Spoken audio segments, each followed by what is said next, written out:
Injured in an accident? You may be entitled to a bigger settlement, up to 3.5 times bigger. Your initial consultation is 100% free, and we don't get paid unless we win your case. No matter the accident, we are here to help. The advocates will fight for you because you deserve clarity, you deserve justice, you deserve guidance, you deserve an advocate. Contact us today. This is The Monty Show, the truth in sports talk streaming. When you want unbiased opinions about your favorite team without the spin, all you have to do is find The Monty Show, streaming live and available 24 hours a day, 7 days a week on YouTube. And now, here's Monty. Hey, The Monty Show live on, you guys, it's November 4th. What in God's green earth is happening to the year?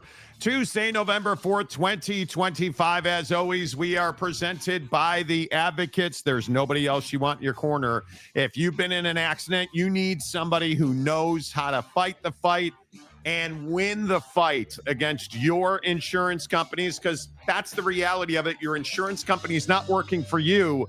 They're working for their shareholders. That means they want to pay you as less and as least as possible. No, friends.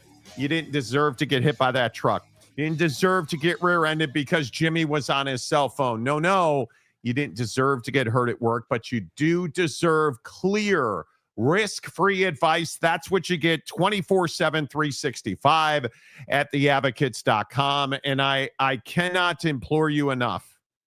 It's truly risk-free. There's no cost for a consultation. There are no retainers. There are none of this nonsense where you got to pay a bunch of money and then maybe. No. You don't pay the advocates unless and until they win your case. Clear, risk-free advice. Get it right now.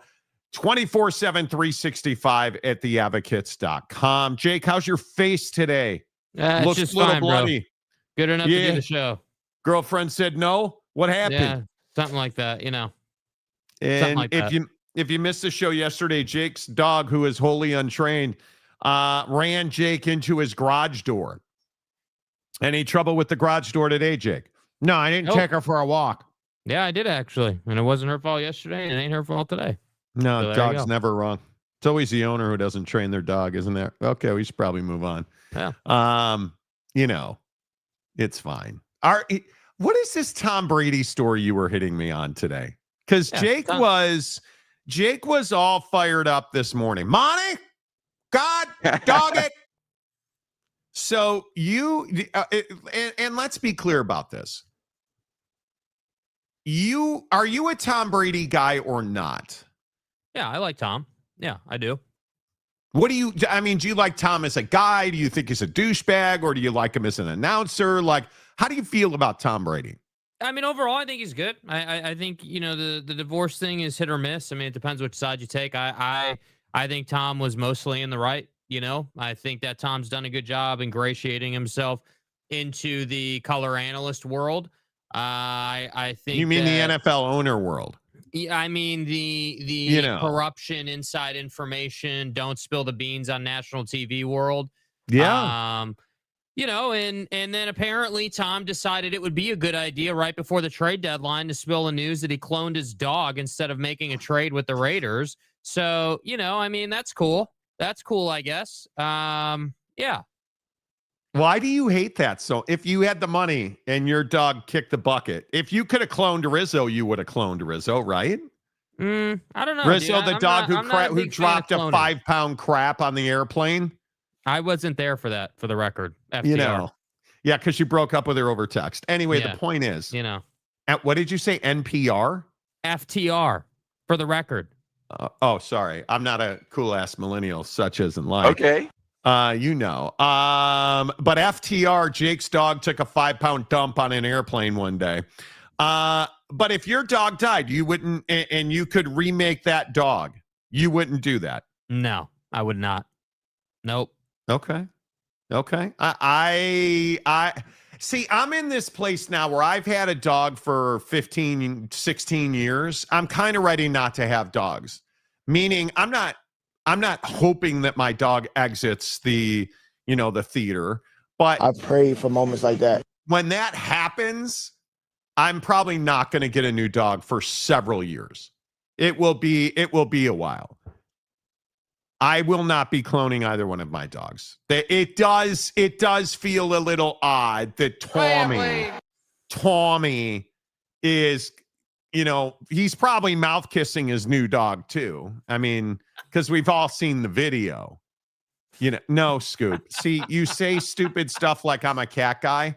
Scoop, I can't read your comments anymore. We don't take any shit. Nobody's a cat guy. Gotta say, Jake has the mustache edge over. Okay, I told you guys this. I told you. I don't grow mustaches. I grow. I don't want to say the word pubes on the show, but what else is there, brother? I mean, it is. It is what it is, right? I mean, I guess, bro. I guess so. Yeah. I don't get down like that. It's not great. It's not great. Does Mrs. Monty like it though? I'm not even. Who cares? It's a guy's world. Dad. Wow. I don't know. She told me she likes it. She wants that. The real question is, does Dana Marie like it? Yeah, well, we don't know if Dana Marie actually exists or not, mainly because, she's never legitimized herself. So, just saying, anytime you're ready. I'm not. Tom Brady's a weird guy. To operate at Tommy's level, I mean, you have to be a weird guy. Yes. To be. And I'm sure everybody knows this, but just in my experience, and I've been around the most prolific athletes in the world, they're not normal people, right? Shaq's not normal. Kobe's not normal. Buster Posey certainly was not normal. Like, you can pick the guy. Tom Brady's not a normal guy.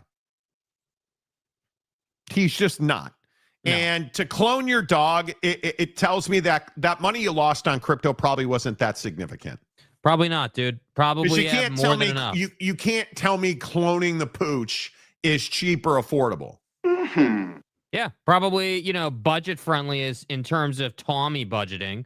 I'm sure if you're Tommy, you're fine. You're working for Fox and everything's good, and you're not affected by the government shutdown because you don't have to fly commercial, you fly private, so everything's amazing for you, everything's good. It's fine. So yeah, I mean, I guess clone your dog, dude, but I'm just saying, if you're gonna start cloning your dog and everything, it kind of takes away the preciousness of a dog's life, the meaning of the dog's life. Oh yeah, you died, all right, cool, go ahead and respawn, we're good. Like, it's just poor form, in my opinion. Yeah, I think it's a little strange to me. It is a little, the whole Tom Brady cloning his dog thing. Like, I'm looking at the pictures, and I should have grabbed one. I'm sorry, but I'm looking at the picture, and I mean, it looks like Tom Brady walking a dog. It's nothing spectacular, but it's just weird to me. That's what it feels like. I don't necessarily think that Tom this is a rich guy thing. Is it not a rich guy thing? I mean, it is. This not a rich guy thing? When you look down at you look down at your cloned dog taking a dump. Are you like, yeah, you're just not quite the same as the original. You're just not quite what the original was, dude. That's my question. I mean, does it not bother you as a now cloner of dogs that you're cloner. Like, yeah, you're just a carbon copy. You're not the OG. Like, that would bother me. I mean, Dana Marie has become an obsession on this show. Yeah, because she has not sent pictures to legitimize her existence. Yeah. Pew pew. Chewy Gonzalez. Thanks, Cubs, for giving the Dodgers Shota Imanaga. Yeah, Shota, a free agent. They both opted out of their options. So, which is fine. Shota is a good, not a great pitcher. Don't have a problem with it. May Dud Chewy already poking the Bears fans. Okay. I don't know who Dana is. Stop, bro. Stop. Why are you lying? Why do you continue to lie, dude? Why don't you just own it and then it can all go to bed? Like it can go when you come out and say, hey, straight from the bottom of my rectory soul, I freely admit I created the Dana Marie character. I personally believe in the Iraq, and if you would just admit it, this whole thing would stop. It'd go away. Iraq. It will die today. Well, I have never seen you and Dana in the chat at the same time. Nobody ever has. But then again, I have never seen you and Batman here at the same time. Well, there you go. I have seen her on here while I was talking. She has the pic of the yellow shirt. Yeah, right. You know the pic because you created the profile. Just own it. It is. You just need to.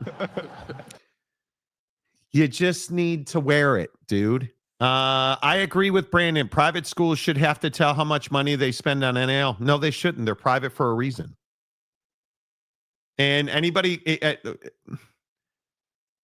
what they can't spend, which is anyway. And there it is. What? Dana Marie's in the chat. Oh, look at that. I don't know who she is.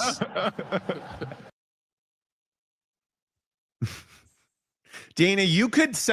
This is the thing. You two jackwagons could solve this, James, on your own. All you have to do is send Jake a DM on Instagram, and Dana will know you're real. Yeah. We'll know you're real. But instead, you're like, I don't know who she is. Okay. All right. Whatever, dude. You just love playing it up. You love playing it up. You got to own it. That's exactly right. Oak State James is identifying as today. Anyone? Imika Egbegbo. It's okay, James. Your secret is safe with us. Yeah, it is. Yeah, us in the entire chat. Just because we get 1 million views a week on this show, you shouldn't worry about it. Yeah. There is no requirement for an even playing field in college football. I think everyone forgets that. Well, we just want it to be all utopian and like perfect society and no cloning and no nothing. Dude, it's not. Like, they're a private institution. Get over it. It is what it is. Yeah. Yeah. James does not call her Dana or Dana Marie. She calls her Dana for me. Exactly right. Wow. James, why did you pick a curvaceous woman as your burner account? That's what I'm saying. What if Dana is TCU James cross-dressing? Hey, yes, man. You did. Yes, you did. He has multiple personalities, so maybe he doesn't know. Could be. TJ Beck got a spank to something is my guess. Bro. Yeah, real women have curves. Damn right. All I'm saying is, can't one of you guys just get on with it, James, and just be like, yeah, okay. I didn't mean to comment from my burner account. You guys caught me. All right. And as you can see, I'm going through some shit right now. Nobody's going to hold it against you. In fact, I think most people would forget it forever. Right? Like, nobody's going to be hanging on to that for the rest of your ever loving life. Like, who would do that? That's it, Skippy. Dana, like nobody would do that. Come on. It feels like we're going to, bro, but you need to get it out of the way. Be accountable. Come on. A fake woman and fake women have the nerves, All of a sudden, James has to go charter a group or therapy, and then Dana Marie starts chatting it up. James, his pleasure. Yeah, James got to hit that 21 somewhere or another. Well, that's what I'm saying, right, Preston? I mean, dude's got to get creative with it. Apparently, the scoop. We will move on once he comes clean. You want to clarify that? The biggest load that we've seen. James goes to his group of burners. Exactly right. Exactly right. Gabriel, I think I have a better chance of winning the lottery than Dana proving she is real to Jake. I think that's probably true. I think that is probably true. Chewy, Dana Marie is a 6'7", 6'7". You know, come on, Dana. I mean, James, just admit it. Exactly right. It's mine. Exactly right. I mean, I don't know what we're doing, you know, like it just feels like we're, it would be fine. Like, I mean, if you just said, hey, you know what? Yeah, I did a burner because, you know, I wanted to say, trying to have some fun and help the show. I was trying to troll some people. Like, you know, I just thought it would be cool. Okay, great. At least then you could have fun with it. At least then we wouldn't have to, you know, go full, you know, accountability mode on you and be like, hey, dude, you just got to admit it and get over it. But instead you roll in here and now apparently roll out of here because you haven't commented in 5 minutes after commenting like every minute for 10 minutes. You know, you got to roll out of here and we're just going to be like, yeah, dude, now Dana's here and we get to talk to her. Surprise, surprise. You know. So, I mean, which is fine. What are you gonna do? Which is fine. I mean, I just, you know. It is interesting that, and I'm going back and looking, Oak State James has not commented since the Pixar Mom account commented.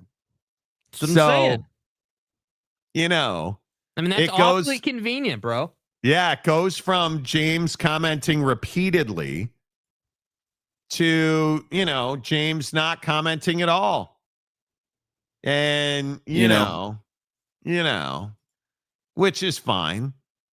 It is fine. But hey, listen, James, we're here to support you in no way that you need, and you just let us know, and we're just so you can go to Pound Town.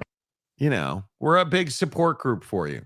But it is interesting. She commented, and then you haven't commented since. You know, if Oak State James was offered 50-yard line seats at pretty much any stadium on earth, would he come clean? I don't know. Nope.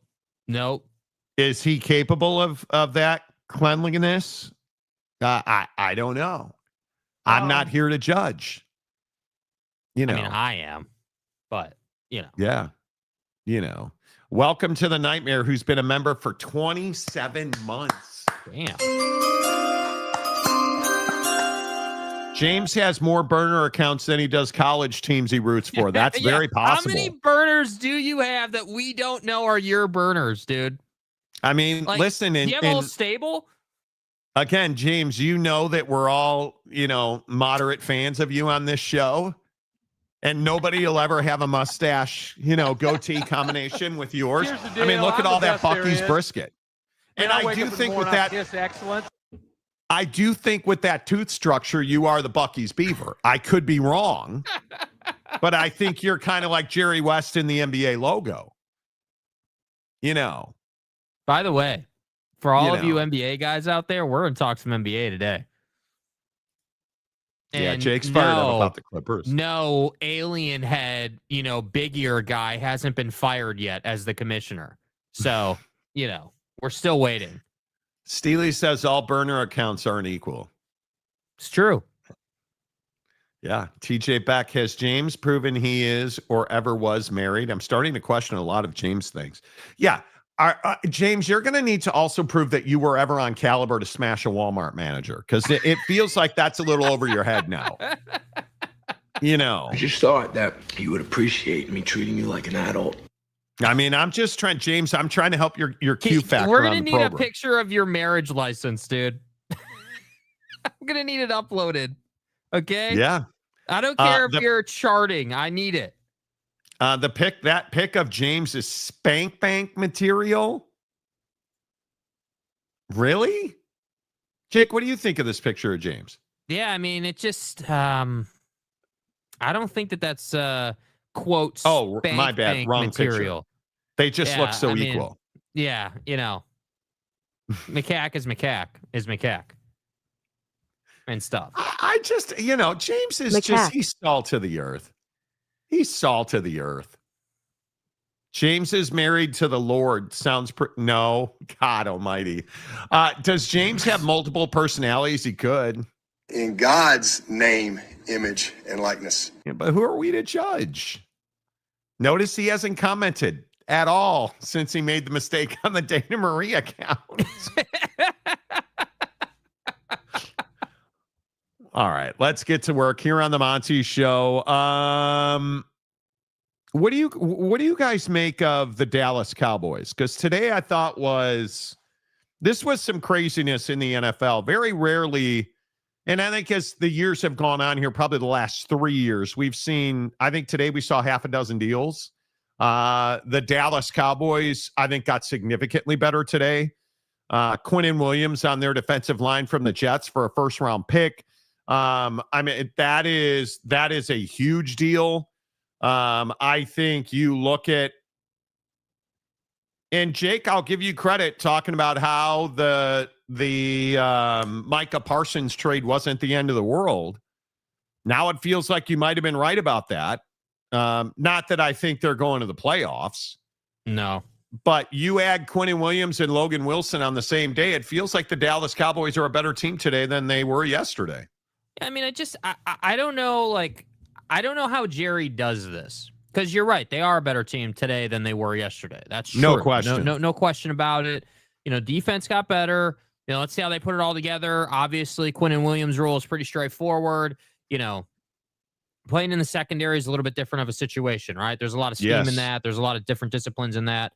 But I often wonder, all jokes aside, how Jerry does this every year, where it's like, hey, you know, you messed it up, because I don't want people to forget why we're here. It's important you don't forget what took place to get here. Totally it's agree. not just that you traded Micah to the Packers, right? It's everything before that. So this goes all the way back to the Dak, the original Dak extension, right? Hey, you took forever to extend Dak. You know, then you go through these multiple contract situations. You know, you had the Lamb one, and then, you know, eventually we rolled around to Micah, and you dragged your feet on Micah, and it just kept going and going and going and going until now we're here. And I feel like what we're going to get is Jerry Jones saying, oh, well, I'm the hero. Fans need to shut up about how I don't spend money and invest in this team. I'm the guy, like, you know, we've got talent now. Shoddy can go out and do what he wants to do on defense. Like, I feel like that's the vibe we're going to get. Shoddy. But the reality is that this team, and this kind of plays into our title of the show, right? And this conversation we've been having about buying championships, or you know, this concept where the Dodgers, you know, spent all this money to win a championship. The Dallas Cowboys have been trying to spend money to win championships for years, and it hasn't worked. So do I like what they did today? Yes. Unequivocal win. Like, great job. Appreciate that you're finally willing to get off your high horse about first-round picks. Like, you did everything that you should do, but that doesn't mean that you're going to the playoffs this year, bro. Like, why did this deal not get done a month ago? Why did you not push for this earlier? And why did you not, you know, try to affect change sooner, right? So it's great that you did this. And yes, it's a win for Cowboy fan. But, I mean, we would all be fools to sit here and be like, oh, yep, Super Bowl team, yep, playoffs, everyth's perfect. And that's just not how it works. So we're going to have to see how it all works. Does Quinnen Williams stay healthy the rest of the year? I mean, is Quinnen Williams still the game wrecker he was in his all-pro season? And I think that's a big question. I mean, if he is not a better player than we've seen the last 2 years, because I think legitimately Quinnen Williams has slipped significantly. He's lost half a second in his time to pressure, which I think is one of the most important stats for an edge or a D lineman. You start looking at some of his PFF grades. He is age 28 now, which for a D lineman is not young. And you just start to ask yourself, Williams has a run stop rate of 10.9% and a stuff rate of 4.6, which is not good. And it's very pedestrian, very middle of the road. Is that because the Jets are ass, or is that because he's slipping? That's a legitimate question. And well, I mean, don't we inherently have to lean? It's because the Jets are ass. I mean, isn't it, in fairness to Quinnen? I mean, isn't it? Hey, you were on a terrible team, and now you get the opportunity to prove yourself. I mean, if he is ass, as a Cowboy, then obviously that's set in stone. But I'm certainly not going to assume he's fallen off when we know how bad the Jets are. We just do. You understand this guy had a pressure rate of 16.3%, which I think is still the all-time record. He's not even near that. It's 12% in 2024. It's 8% this year. Like, his fall off performance-wise has been precipitous. It has been steep. It has been. Now, I really like it, but if this Quinnen Williams isn't better with the Cowboys than he was with the Jets, did you really just only trade Micah Parsons for one first-round pick? Because that's what it feels like. You gave one of those first-round picks up to get Quinnen. I don't know. I think he really, really, really has to prove himself here, or this is a very dangerous trade for Jerry Jones and the Dallas Cowboys. And as much as I think some of these deals today were really significant, I think there are a lot of questions about this Cowboys trade. Now, Sauce Gardner to the Colts, I think that's a huge win for the Colts and for Sauce. But the Dallas Cowboys, I think, are very interesting here. Do you like the deal just on its face? Yeah, I mean, it's solid. I mean, I think it would have been. I mean, it would have been. I mean, I don't even know what adjective to use. I mean, it would have been just horrifying to do nothing if you're Jerry Jones at the trade deadline. I mean, I just don't think that's, that wasn't a reality that you could have because I look at Jerry and I say, okay, why did this guy do this? Because it's not just to get better at football. It never is. It's never like, that's the thing with Jerry Jones. It's never, hey, I just want the team to be better. As much as he wants to tell us it is, I'm not buying it. And you give up, your first and your second here, right? And look at the New York Jets after today. But here's the thing. I like this deal a lot if you're the Cowboys because the Jets are terrible at footballing. I don't care that I gave the Jets a first-round pick because what are they going to do? They're going to be but if you're the Dallas Cowboys, you just gave the New York Jets what's going to be a really high draft pick. Yeah, but I mean, that's a player. I just look at that differently. Like, what are they going to do with it? They've proven to not do anything with it. Well, what I know is, or what I think I know is, the Dallas Cowboys after today are not an NFL playoff team. You are going to waste another year of Dak Prescott. That's the reality of what today bore. And obviously, your offseason, Micah Parsons and Quinnen Williams, okay, you're cooking with gas. But that's not where you are. And I think Quinnen Williams can still be a disruptive force in the middle of that line and in this league. He's going to have to show quite a bit of want to, in my opinion. And this is the biggest question. Are the Dallas Cowboys a playoff team this year? And frankly, I just don't see how are they a playoff team this year? In what universe are they a playoff team? Because I look at the standings and the Cowboys right now are 3-5 with a tie. They're 3-5-1. They're in 11th. And I just, how does that work? You're behind Minnesota, Carolina, the Bears, Detroit, San Francisco. Like, bro, forget it. You're not at this point. You're nowhere near the Eagles would have to completely collapse. Like, I don't even know how you. I'm not even sure how you ascend the NFC totem pole at this point at 3-5-1. Yeah, because let's not forget you're at the Raiders next week. It's Eagles, Chiefs, at the Lions, Vikings, Chargers, at the Commanders, at the Giants. Their schedule's impossible. There's no way this ends in And again, I understand that division's ass, but you're 3 full games and really 3.5 games behind Philadelphia. There's no way they go to the playoffs. I would agree with that, but I also think that this is a storyline play too for Jerry Jones. If this team finishes, as an 8-win team, could you imagine the run they would have to go on? But that's my point. If you're Jerry Jones, that's what you're trying to do here. I'm telling you, this guy makes moves not to win games, but to control the narrative about his team. I'm telling you, that's what it is. There's a reason that Screaming A is in the press box with him, right? Or in the suite with him. There's a reason, that he's around so much. Because he doesn't care about winning games per se. He cares I would about agree the with narrative. So this is just, hey, we're making moves. I can play the hero card. I can say, hey, I made moves to salvage this dumpster fire of a season, and we'll come back next year.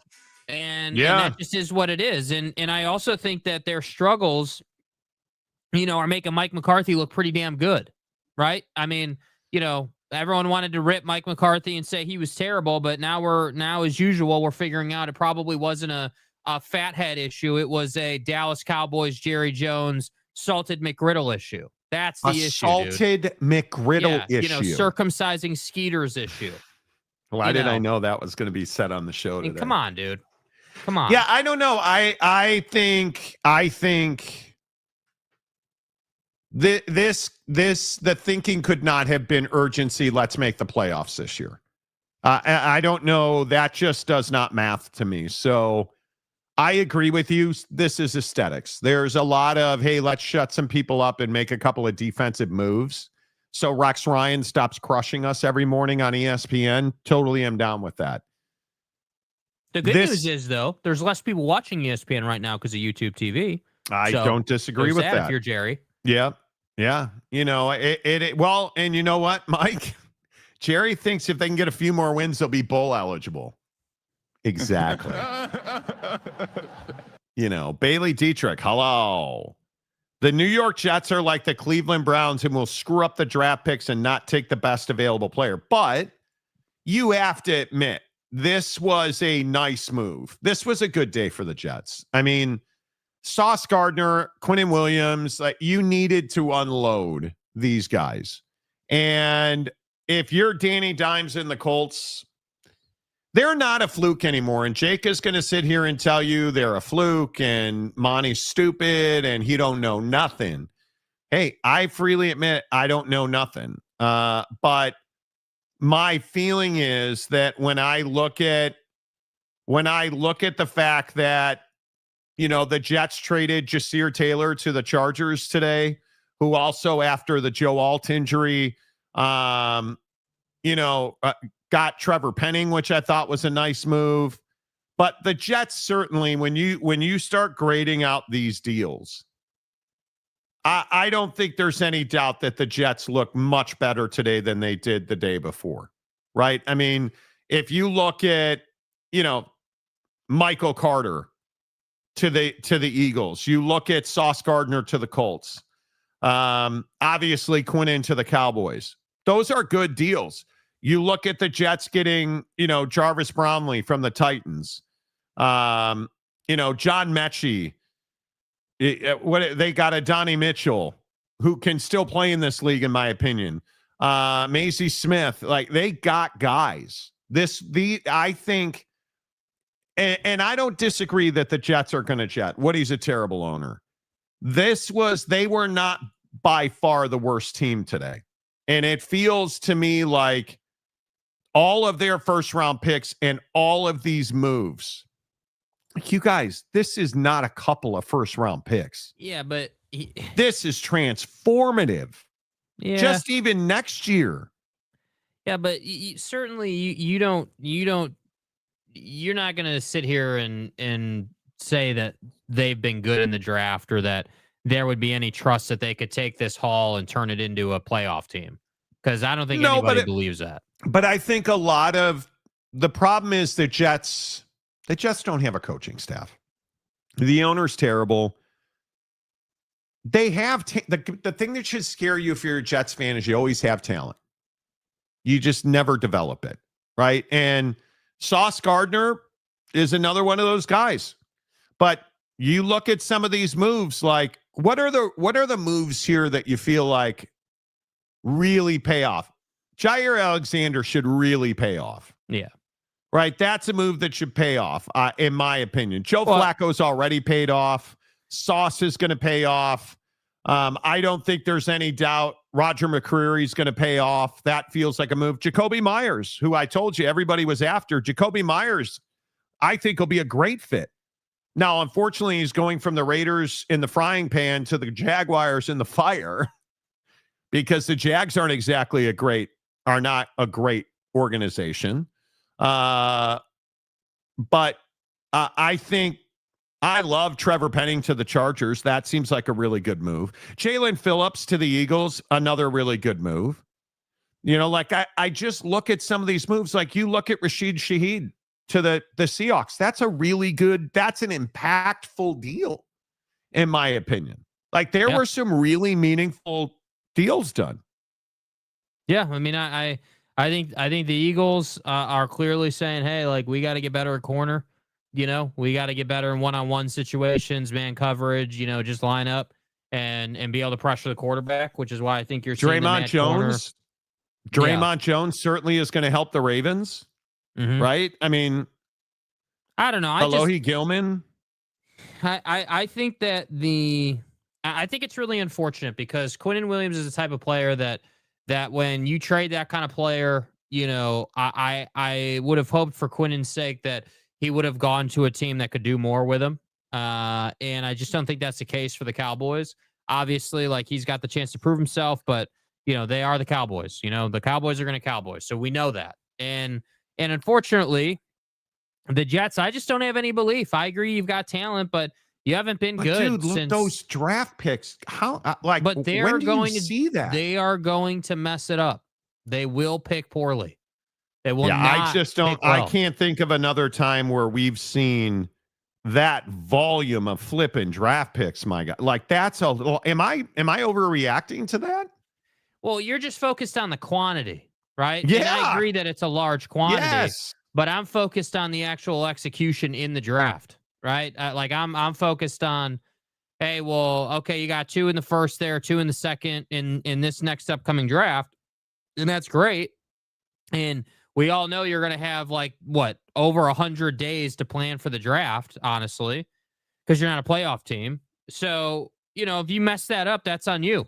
And frankly, and we don't have the video of it, but Aaron Glenn, you know, getting after, you know, reporters and stuff and you being terrible, you know, it just doesn't build confidence in the overall process because there's a difference between, you know, a 1-win team in the Jets or whatever and a team that like the Ravens who are way behind but have been there before and we know they can develop guys and get the most out of guys because they have good culture. So I look at this graph and I'm like, yeah, man, that's great. And it's a good move. I understand the move for the Jets and I understand it for Dallas, but I just don't believe that it's ever going to, you know, pan. I just don't believe that they're going to go out and draft well. And actually make the best of it. But I think the Jets and the Cowboys are not too dissimilar. If we're being honest, like that why is Brian Schottenheimer? Oh, I'm sorry. Why is Schotty the head coach of the Dallas Cowboys? Because Jerry doesn't want to listen to a head coach. Jerry isn't going to hire the best available head coach. He's not going to do that. The Jets are not going to hire the best available head coach. They're always hiring coordinators, and they're always hiring defensive guys. Their problems are rarely been defensive. Now, this year they're defensive, but their problems have rarely been defensive. You draft a guy like Zach Wilson, you don't develop him. How is that possible? Right? Like are you telling me that Aaron Glenn's going to go out and get a quarterback guru whenever they figure out who their quarterback is? Because it ain't Justin Field. I can tell you that now. Right? I think it just feels like a kick in the balls, dude. It feels like we're in a place where this is, and to a certain extent, to buy into your hate of Jerry Jones and your level of disgust for mosquitoes. This is Skeeters. Thank you. This is just who Jerry Jones is.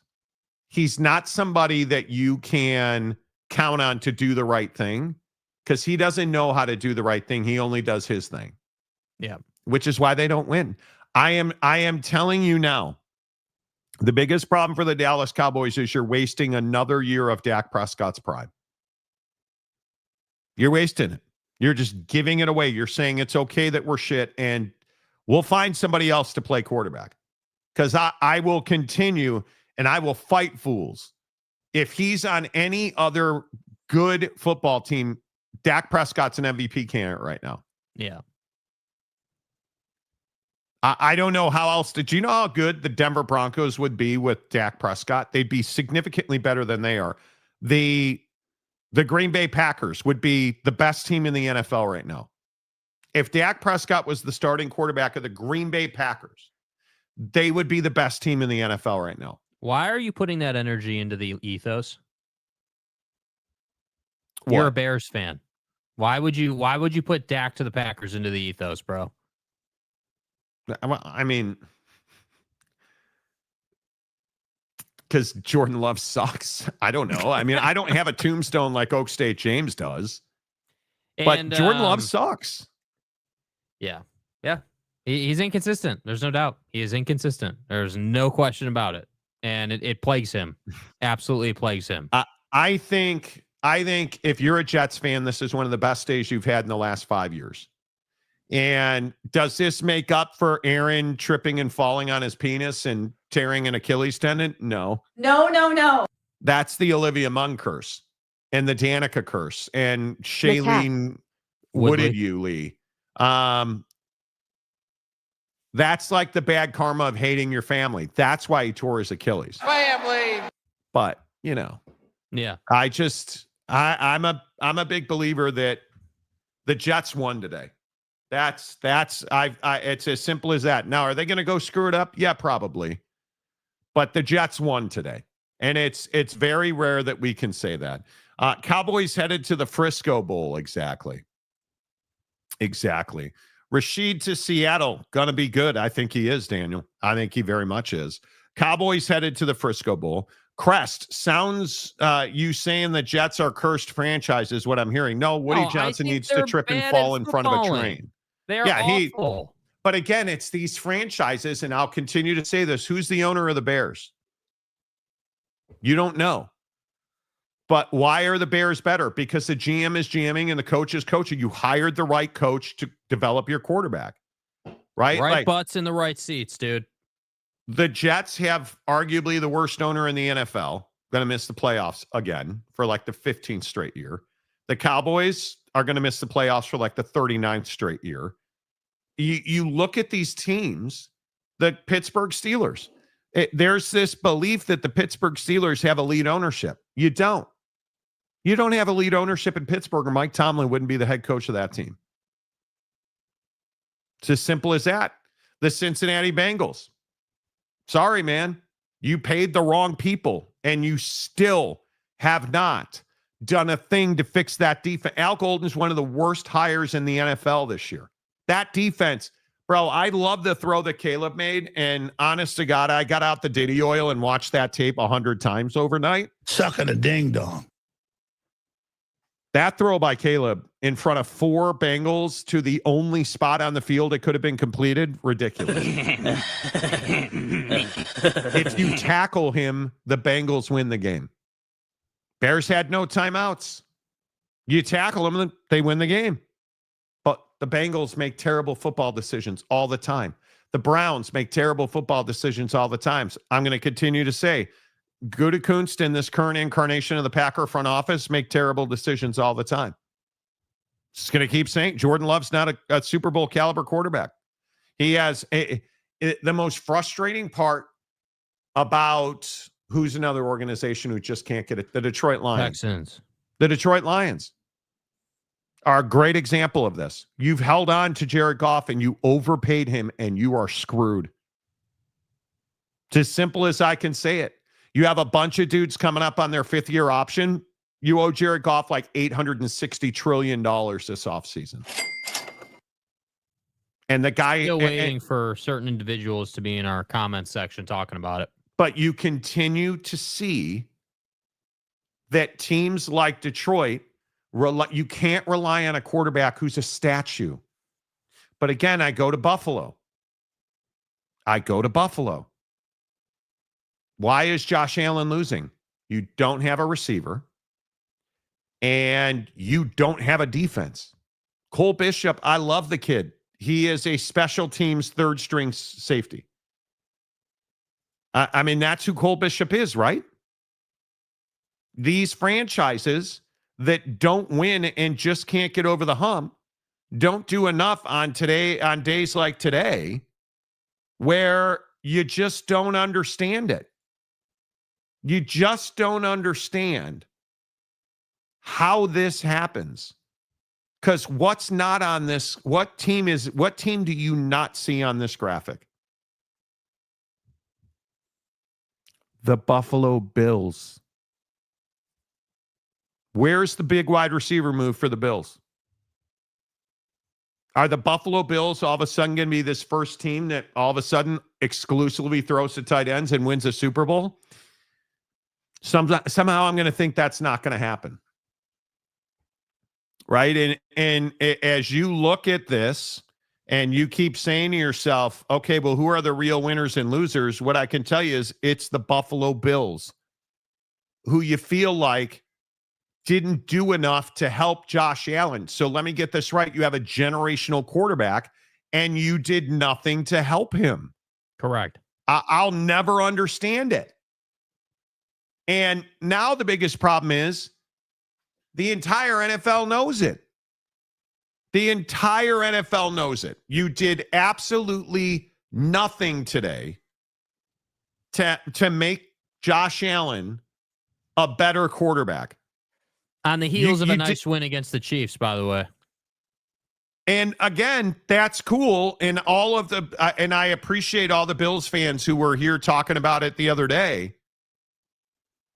But you're not going to look back on that regular season win. I mean, it was a successful season because we beat the Kansas City Chiefs on the first Sunday in November. If I'm Josh Allen, did you not flip the desk in the GM's office today?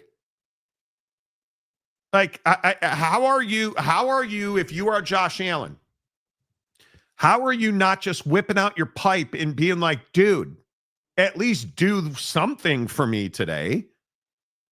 Like, what, if you're the Buffalo Bills, what mentality do you have? Are you all in to win it right now? Or are you going to waste another year of Josh Allen? I started having second thoughts. The Buffalo Bills should be a dynasty, and they're not. Yeah, a dynasty of losing in the AFC Championship game every year. But why is this team not a dynasty? Because you're just not capable of. I don't. They're in the worst place you can be as a football team. Let's be real. They're good enough to get to the AFC Championship game on the back of Josh Allen.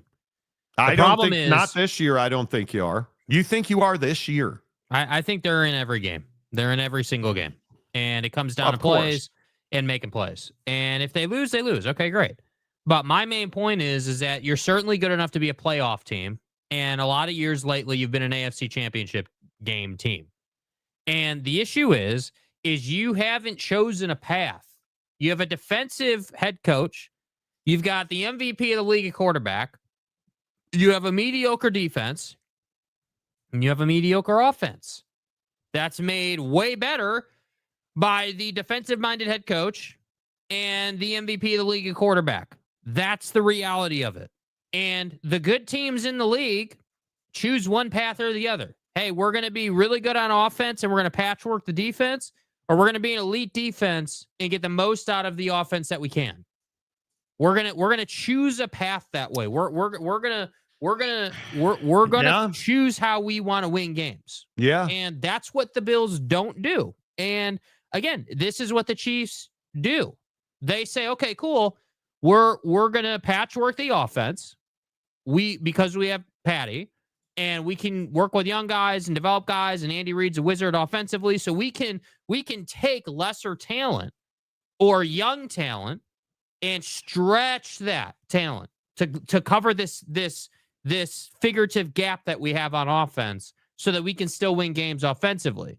And then on defense, we've got Spags and a ton of talent across the board, so we can go and run complex schemes that fool everybody.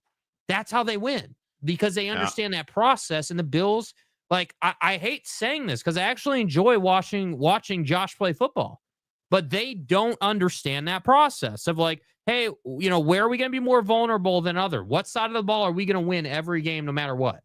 But I go back to a lot of this is coaching. Like when I look at, again, I'll go back to Detroit.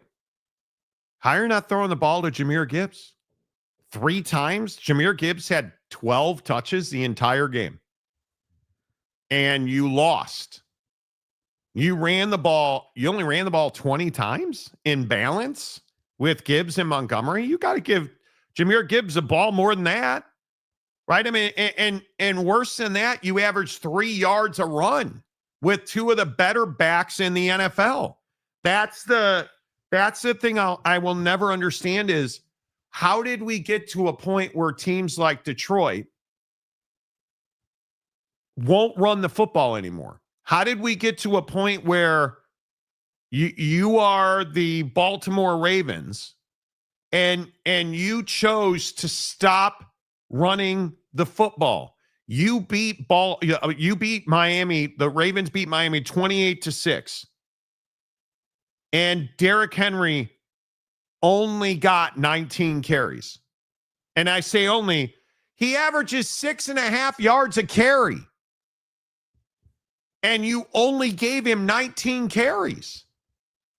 If it's me, I'm giving him 25 carries every single game. I don't care if he fumbles 24 of them. Sir. Yeah, I don't care if he fumbles 24 of them. Dude's going to the house on the 25th one. Me? Right? But I will never understand. And again, I'll keep going back to Baltimore and Buffalo and Cincinnati. Why you have the money? You have the talent. Why did you not trade Trey Hendrickson? Why did you not? If you are Trey Hendricks, if you are Cincinnati, it's befuddling to me. Do you guys understand that they've lost 6 of their last 7, and they lost 47-42, and you just keep giving talent away? I guess I just will never understand it. Because I don't get it. I don't get it. I want to get it. But I don't get it. Yeah. I truly do. Shamar Stewart is just not a good football player. Like I watched Shamar Stewart against the Beloved. Did you guys see him get pancaked from one side of the line? Did you guys see that play? And if you didn't see it, oh my God. He is lined up on the Chicago Bears right tackle. The Chicago Bears right tackle takes him from right tackle all the way to the outside the left tackle box. Drives his ass across the entire defensive line. He can't stop the run. I don't get it. I don't get it. How are you not developing this cat? He is a freak of an athlete, and I understand. What is he, 20 years old? I get it. But somebody needs to just take the Cincinnati Bengals from their owner. Ass. It's remarkable to me that you made these deals and you just, like Logan Wilson, the guy is a really good player. And you just gave him away today. He's so frustrated. He went in the office last week and said, I want to be traded. So they traded him to the Dallas Cowboys. I will never understand it. And if you guys do, and I know I'm Monty and I don't know ball. Well, you don't even watch ball. So. No, I don't. Yeah. You know. By the way, yeah. Go ahead. Sorry. Let me cut you off. Shamar Stewart was one of those boomer bust players coming out of the draft, all the athletic gifts without production.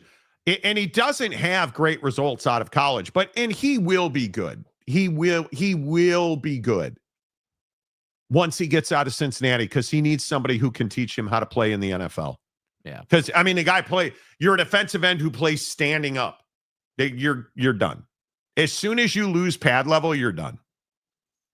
You're getting out padded by an offensive tackle as a freak human being defensive end. How is that even possible?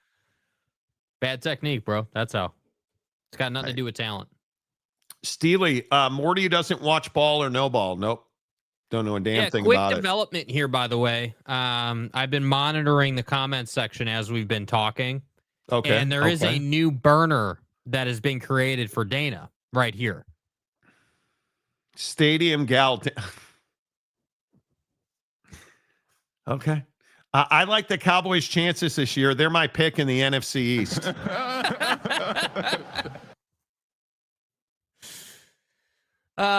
Pleasure doing business with you guys, man. As always, somebody's always got it. I don't know what we'd do. Oh, look who's back. Well. Dude, I don't believe you for a second. Literally okay, do you understand that comment I just put on the screen? Stadium Gal Dana. First comment, 235. Brother, it's 2:59. You haven't commented since then, and you just happened to pop up? Don't tell me this ain't you, bro. I've been around this block. Like, come on, man. You know who Stadium Gal Dana is, bro. Yes, you did. Yes, you did. Yeah, I'm just going to tell you. Meeting the allegations. It yeah, ain't and happening. You are the father. I'm just going to tell you now that I don't. James, and I said this before, that when you made the mistake about using the Dana burner. The lie detector test determined that was a lie. And then you pretended you had group. Until you own this, I mean, if you would just admit that you're Dana and you guys have the burner account working, you guys, we could move past. Nobody here is going to even remember Dana after today, because you either admit it or. I had to go to the main hospital and see someone after group. No, I have no idea who Dana is. Okay, I'm bro. Sorry, I just don't buy it. Yeah, I don't buy it. Okay, it's just not true. Yeah, James trolls. James, it's hilarious. It is. It's just so funny. You accidentally comment from the Dana account, and then, oh, hey, I gotta go. Gotta go refill the body of Christ. I don't know. I don't know. Body and blood, bro. There's a run on saltines. The Walmart manager called. There's a run on saltines. So I got to go get the body of Christ. But Monty, it's not the square saltines. It's the hexagon shape. So I got to get over there right now. Johnny Gonzalez makes a good point. Yeah, I had to see someone after group, and her name is Dana. Exactly right. You are not the guy. And see, James, everybody likes you. It's funny, bro. Just admit it. Cop to it. Yeah, just own the fact that the Dana Marie account is your burner. And if you do that, it'll all die right here. And then, like Tom Brady's old dog died to make his new dog. Yeah, right? Like, look at Tom Brady. He's a perfect example for you. Tom Brady's dog passes. He takes some cells. He clones a new one. You could do the same thing. You could say, okay, cool. Oak State James actually isn't real. Dana's real, and I just have all these burners, and I've been trolling you guys the whole time. No, I'm not doing this either, dude. No, we're not changing the topic to atomic habits and books and self-help and self-development. That's not happening today, bro. My buddy Marcus, who is a TV executive, says, can you please gloss me as the one who destroyed the YouTube TV deal? Yes, I can.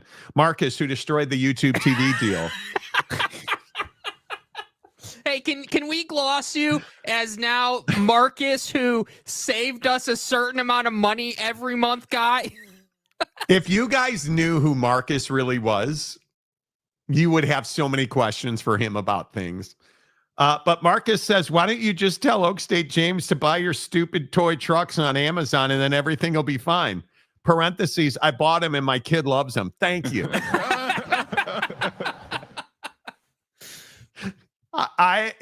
More of Quote you guys, your stupid Amazon trucks. more of you guys commented about the Amazon review process I talked about the other day. Was that yesterday? I can't remember. But no, It's ass, James, dude. Stop it. Dana is a fan of the show. Dawn Marie was a valet in the ECW wrestling. Dana's not a fan of the show because she's not real. Even if you'd like to be. Yeah, she's not real. He's charting as Dana. That's exactly right. Okay, I get it now. Dana's not a person, it's a thing. Okay, we're starting to put it together. You know, I clone myself so it can work and I can stay home and chill out. Exactly. Marco's burner account Gumby. No, my guy Marcus. And that's not his name, by the way. Where's the Italian? He is legitimately. So inevitably what happens when you dig for contacts and you meet people and you talk and people start watching your show. If you guys knew the level of job title that watches this show, it would blow your mind. Let me just propose this to you guys, just as a arbitrary example. I can't tell you how many times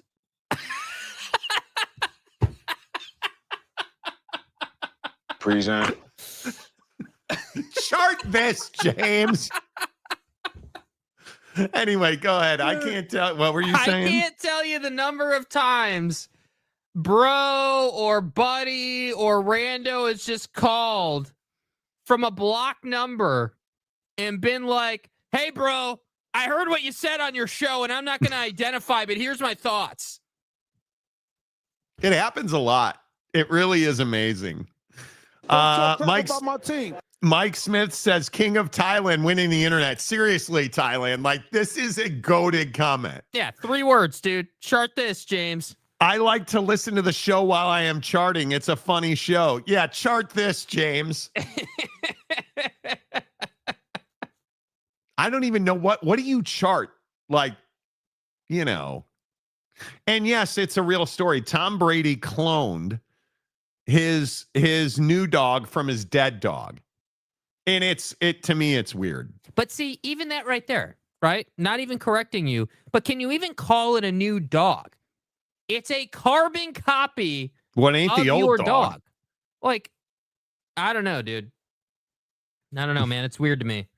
There is a movement to stop reading Oak State James comments until he admits that he's Dana Marie. Okay. I'm not going to do that. Do a James poll. is Do a a poll. no. James is a long timer, and I'll see you in Valhalla. he's and he may chart with crayons. I don't think that's wrong. Is it crayons or crayons? It's shut up. God, you're such a dude. Again, do you have a concussion from your untrained dog running you into the garage door? How bad is it, Jake? It's not bad at all. It's just a little scrape. That's it. It doesn't hurt at all. Looks way worse than it is. I lost my train of thought. Anyway, no, we're not going to ban James from commenting. I mean, you know, it is what Well, it it's not is. a ban. It's just it's a shadow ban. It's True. a leverage play, you know. Benzo says block James from the chat until Dana comes back on and admits she is James. Could do that too. Yeah. Greg Hawkins says crayons. That's what I'm saying. You know, imagine being smart enough to convince Tom Brady you cloned his dog for investment money. And then you can get involved in my crypto scheme. Would you ever clone your dog? No, I would not. No, I would not. I don't understand what we have. Listen, I love my dog. I have a great dog, really good dog. when my dog passes, it'll probably be a month of hell, and we'll be upset about it. And no, the answer is no. Chewy, Tommy threw the old dog in the dumpster when he got his clone. What? Yes, you did. Yes, you did. What is wrong with you? Okay, do you bury your dog or do you cremate it? Cremate. Yeah, that's what we did. They made us like a give me the clay urn. mold of his paw. No, we didn't keep the urn. That's weird. You know. Fat Jesus. I charted Taco Bell the other day. There you go. Chart a course on a boat. Even Gronk knows that this is not real dog. Well, you know, if you clone the dog, it takes a lot more like flank steak. Imika Egbegbo. You know. Whatever happened to Tanner Plummer? No idea. Just disappeared, dude. He was not cloned, unfortunately. Might have been raptured, though. You know. It's a moratorium. It could be. But Oak State James is our guy. He's our guy. But see, again, he's disappeared again. Like, where's he gone? Where'd you go, bro? He's probably resetting the password for the Dana account. Oh, and there he is. There he is. What? Hey, I worked really hard in FY25. Fiscal year. FTR. In order to get an outstanding on your evaluation, you have to do 2,400 encounters. So now this is an I3 Atlas thing. I did over 3,400 encounters in FY20. So you're an alien guy. Here we go. So now you went out to like Area 51 and had 3,400 encounters with UFOs. So now you're saying that Dana Marie is of a terrestrial origin and you've been beamed up repeatedly and that's why you can't comment. That's what charting means, is that you got beamed up to a spaceship. So 3i Atlas. Time zone 12 hours till March, but then goes 11 hours. Anyone can push the show to 4. Anyway, we can push the show to 4:30 Eastern. Don't ask Jake that because Jake has totally other ideas. Jake is lobbying me to go back to mornings. And I'm like, dude. You guys want mornings back? No, they don't. No. I miss Tanner Plummer, Boss Frog, and Gary, Utah LSU fan. Hey, you know what? Dude, Boss Frog and Tanner Plummer hated each other on this show. And routinely hated each other. Mm-hmm. To the point where it almost wrecked the members only chat. You know. Whoa. What happened there? Afternoons is better. Totally agree. No to mornings. James TCU trigger. Okay. No, I'm saying I worked by butt off last year. So are you a sex worker? I'm so confused. Butt Buzzer 5000 says you work your ass off daily. Well, that could be. Dude. That could be, you know. Whoa. Mike Smith, did some of those guys drop when the show switched to mornings? Maybe they would come back if they knew showgrams back in afternoons. No. There was a purge. There were some dudes that, you know. Yeah, the voice is back. With Tanner gone, can we get the voice back? Guys, hey, guys. You know. I miss Tanner. He you know, the stories about him getting his car towed from Real Salt Lake. Monty, you told me to go to a Salt Lake Real game and, I got my car towed. Can you cover the ticket, please? You know. No, all right, that'd be a no. Let's come back. Did Kirk Ferentz attack Dan Lanning today? And is buying a championship in sports a bad thing? Let's talk about that in 30 seconds after this from the Advocates. You're not just a case. You're not just a client. You're a person, and you deserve support. You deserve simplicity. You deserve communication. When you hire an attorney, you deserve clear, risk-free advice that guides you to the best possible outcome in your injury case. And that's exactly what the Advocates have been providing for over 30 years. After your accident, you deserve closure. You deserve compassion. You deserve peace of mind. You deserve an advocate. Yes, you do. You deserve an advocate at theadvocates.com, the best injury attorneys in the business, you guys. I am noted on this show for telling you, don't trust your insurance companies. Their insurance company, your insurance, none of them are working on our behalf, right? Insurance companies are trying to figure out how not to pay out, how not to cover the incident. The advocates have fought that fight. More importantly to you, they have won that fight every day. Get to the advocates at theadvocates.com. If you've been in a car wreck, like another guy, and my guy Trey, he was walking his dog. You want to hear a terrible story? My guy Trey, who lives in Phoenix, was walking his dog, and his neighbor's dog attacked his dog and killed his dog.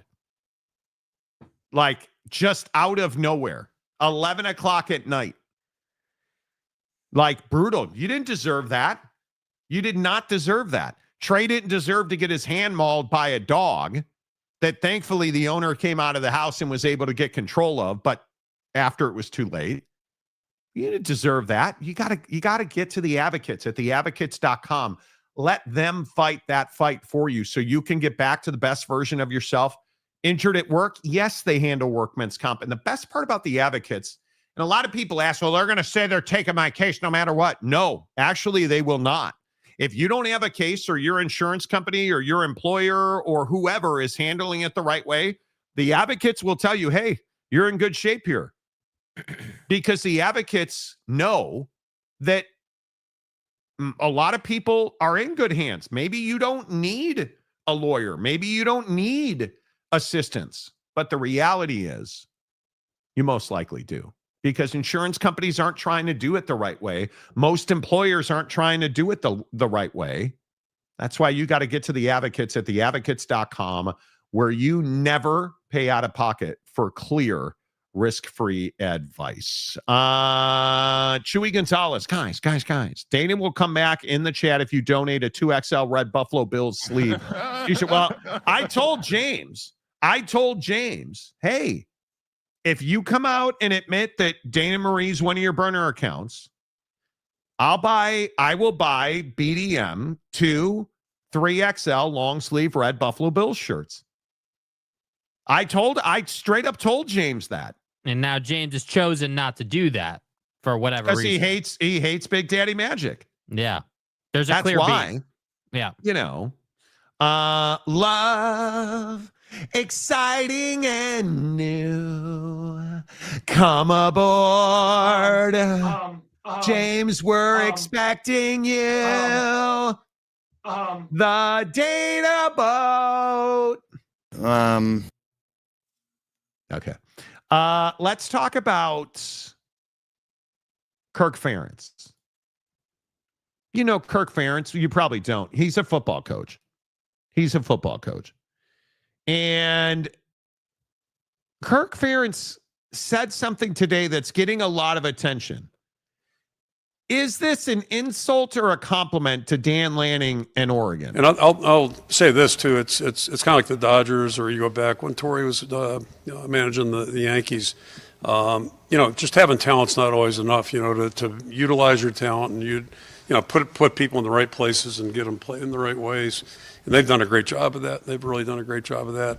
For a long time now. And there's an art to that too. So they've got a lot of respect for just their talent. Their ability, but more so how they're coached and how they play. And that's really the end of the discussion. It's about how you play. And they've done a really good job of that. Jake, what do you make of that? Yeah, I mean, I think it's a compliment. I mean, I don't know how anyone could take it any other way than that. I think that, what he's saying is that, Dan and the job he's done with Oregon is akin to what Joe Torre did with the Yankees back in the day. And that is, hey, you had this big collection of talent. I don't agree that Oregon's got the talent that the Yankees had at that time. I think the Yankees had more talent than Oregon does, frankly. But I think Oregon's had more talent than Oregon has right now. Yeah, I mean, I think that the comparison is reasonable. Hey, Dan Lanning has a collection of talent that is really good and can play for a lot of different teams. And he's brought that talent together. And in a short time, in 3 or 4 years or whatever it's been, has brought Oregon back to the CFP. Hasn't won, right? Hasn't won in the CFP, but, has a presence there. And they're a really good team. And yeah, I think when you're Iowa and you're playing Oregon and you know what the expectation is in this game from the masses, what public sentiment is, I think it's a smart thing to just, pay your respect. Hey man, you're doing a really good job. Oregon's a really good team.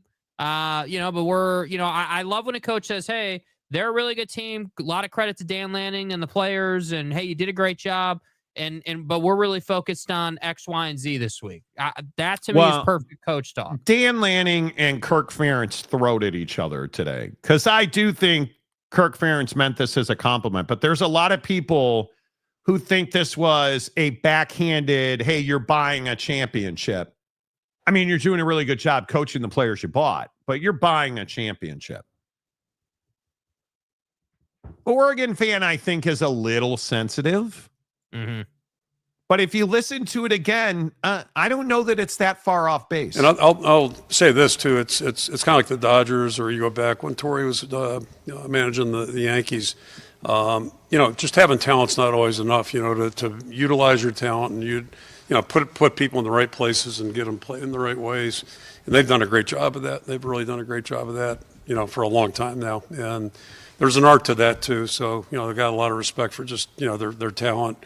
Their ability, but more so how they're coached and how they play. And that's really the end of the discussion. It's about how you play. And they've done a really good job of that. What do you think? I think it's a compliment. I don't think he's saying anything like that. I don't think that he's insinuating they bought a championship. I in fact, what I think he's saying is that, hey, you've got a lot of talent. I'm not really commenting on how you got the talent. I'm not even insinuating a negative connotation to the fact that you have a lot of talent. Now don't go too far. Well, don't go too far. I don't feel like I'm going too far. I don't think that he's insinuating anything. I think he's saying that, hey, they've got a lot of talent. It's much like the Dodgers and, Torrey with the Yankees back in the day. But listen, Jake, we watched a good part of that press conference together in the pre-show meeting, right? Mm-hmm. We were listening to it. It was going in the background. He talked a lot about how much money Oregon's spending in NIL. He talked a lot about how much talent that they get through the portal. I think Kirk Ferentz is a guy who would love to be able to spend that kind of money, would love to be able to get that kind of talent in the portal. But you're not that guy, pal, right? Like, he's not that guy. Mm-hmm.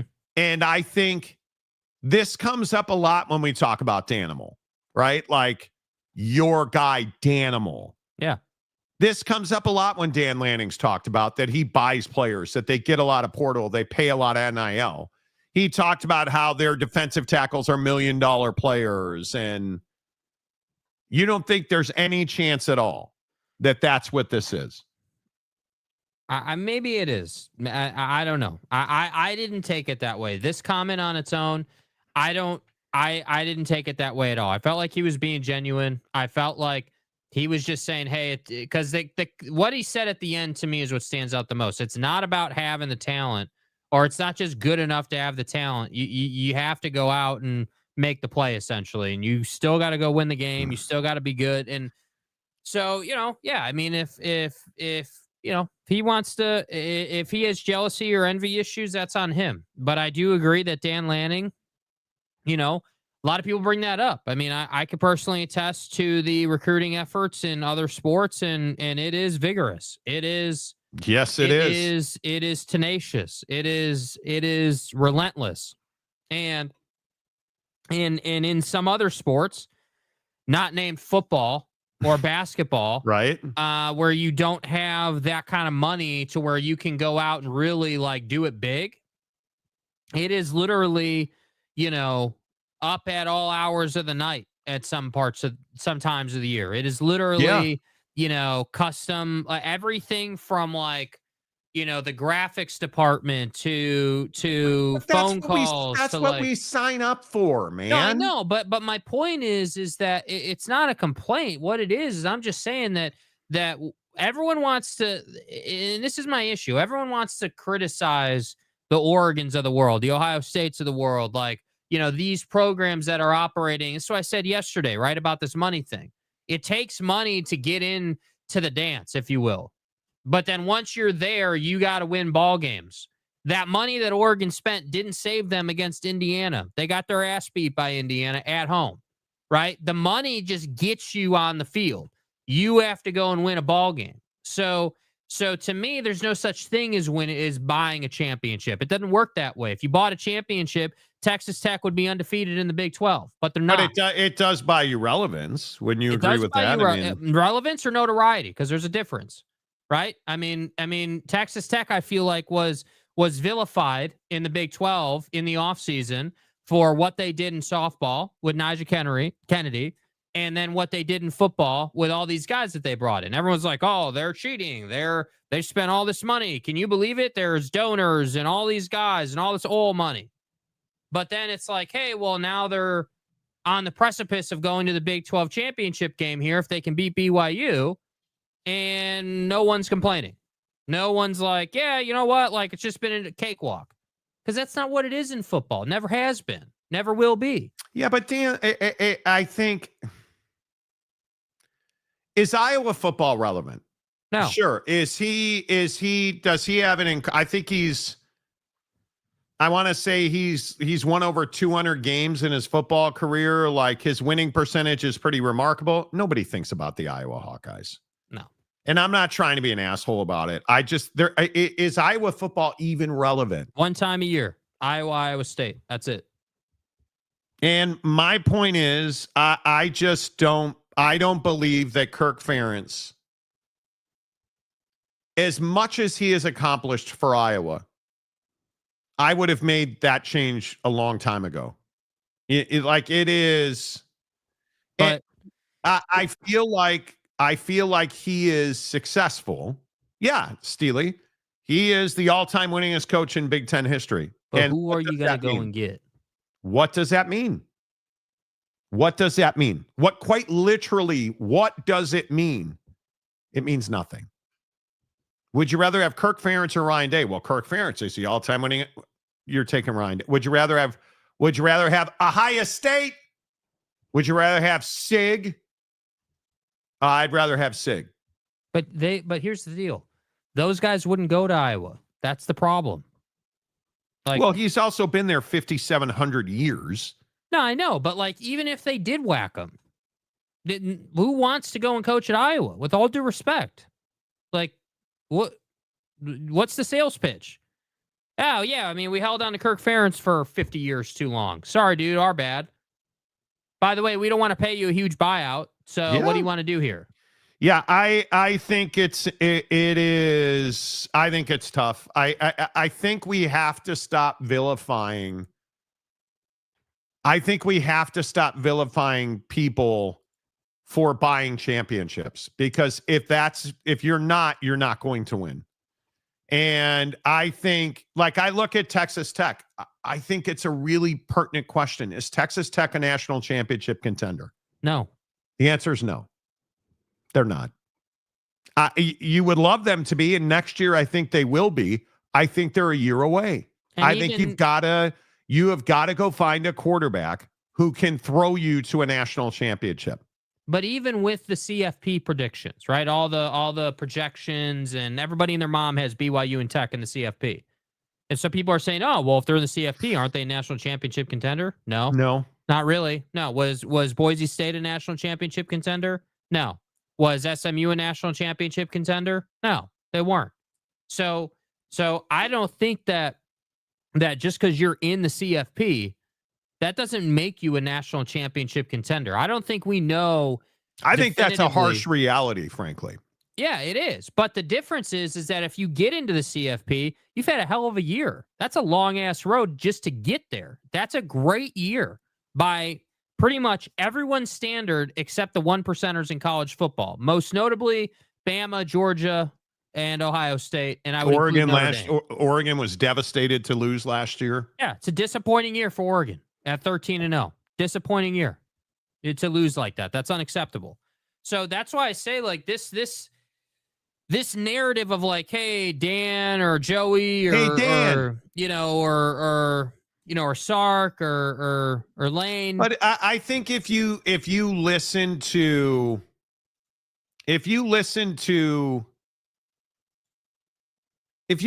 guys talking about, like Sark talking about buyouts. Everybody wants to fire their coach. Who are you going to hire? There's all these jobs out there right now. Who's everybody going to hire? I don't know. We'll find out. Somebody's got to be the head coach. The amount of, 1 week you're a hero, the next week you're a zero mentality that fan bases and people want to have. Surely coaches want some security to what they sign up to go do. We work really hard, and I get it. We all want to win, and we're all busting our tails to try to win, and sometimes things don't go your way, especially in our conference. It's tough. And so the idea that coaches don't want some security in the jobs that they take, that doesn't quite make sense to me. It should be like, man, somewhere in here, somebody has got to be willing to say, hey, let's see if this can work itself out. Not every year, not all 16 teams in the SEC are going to go to the playoff. It's just not reality. We're talking about trying to get 4 or 5 teams in this year. Last year we got 3. Is he right? I think he is 1,000% correct. Is paying a buyout buying a championship? Excuse me. When you fire a coach and you pay James Franklin, or you pay Dickhead at LSU, or, for instance, such as for instance, should Clemson fire Dabo Swinney? Because I think this is a huge part of this conversation. And you listen to Dabo talk about the officials. So, as opposed to just getting a report on Monday, you turn in 10. We had a game. I'm not criticizing. I can't tell you. I ain't gonna tell you the game. I'm not gonna say the game, but we're only allowed to turn in. There's a system of accountability, but y'all don't know anything about it. It's behind a curtain. How dare we have accountability? In the meantime, we got gambling issues going on, people being suspended, all that kind of stuff, right? Yep. Refs are people too. It ain't just coaches and players, and if they're a part of the game, then by God, they ought to be a part of the game. And they ought to be a part of the accountability, and they ought to be a part of the consequences, not just behind some shadowy curtain. No, they ought to have to answer for it. And listen, there's judgment calls and all that, and we just have to disagree. But there's also absolute flat-out misses. On top of him absolutely melting down on the sideline the other day, and it would cost $50 million plus to fire Dabo Swinney. Are you buying a championship if you do that? Well, so how would that work? What's the logic? Buying a championship by firing your coach? I think you're not going to win a championship with Dabo. You're not going to win a championship with James Franklin, Brian Kelly, Hugh Freeze, who allegedly was playing more golf. But what, 55 years ago? But that's more than others have in the CFP era. This is the thing for Clemson. But I totally get that. Florida State's going to fire Mike Norvell.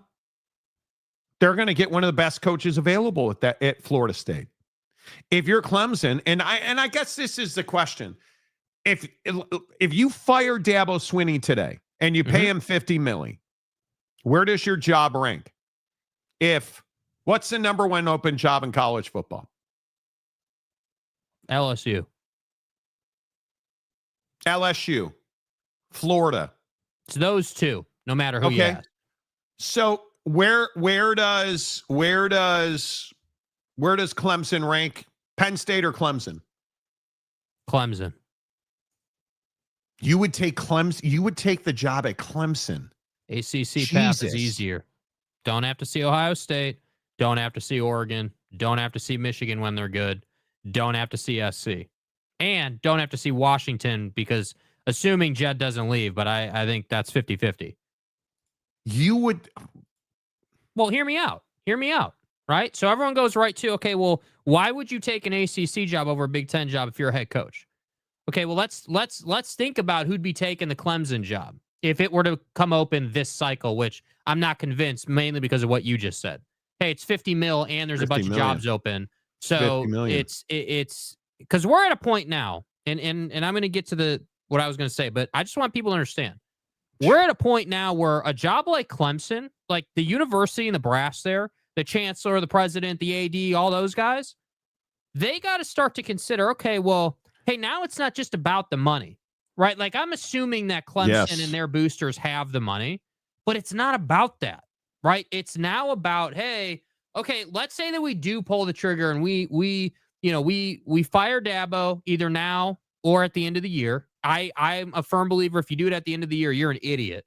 That's worst case scenario. You're asking to be irrelevant for 2 seasons if you fire somebody right now in today's climate at the end of a football season because of where the portal is. So if I'm Clemson, I'm not firing Dabo until next year, right? Give him another year and then fire him like 3 games in, and you've got time. But hear me out. So if you're Clemson, I'm taking LSU, I'm taking Florida, I'm taking Florida State, certainly. I'm taking Florida State over Clemson. I'm definitely taking Ole Miss over Clemson. And I definitely think you could make a case for the Auburn job for certain candidates, right? Because Clemson or Oak State? Oh, Clemson. I don't want anything to do with Oak State. Nothing to do with Clemson or Arkansas? Because I don't really feel like Arkansas has, until they prove it, until they go pig suey. Well, no, what you mean to say is until Jarrah proves it. Well, that's true. Do they have access to the college football playoff? Probably not right now. Does Clemson? Yes. Yes, they do. I would probably take Clemson over Arkansas. And Clemson or UCLA? Certainly you got to take Clemson. Mm-hmm. Right? I mean, I just think there's this whole thing that we look at.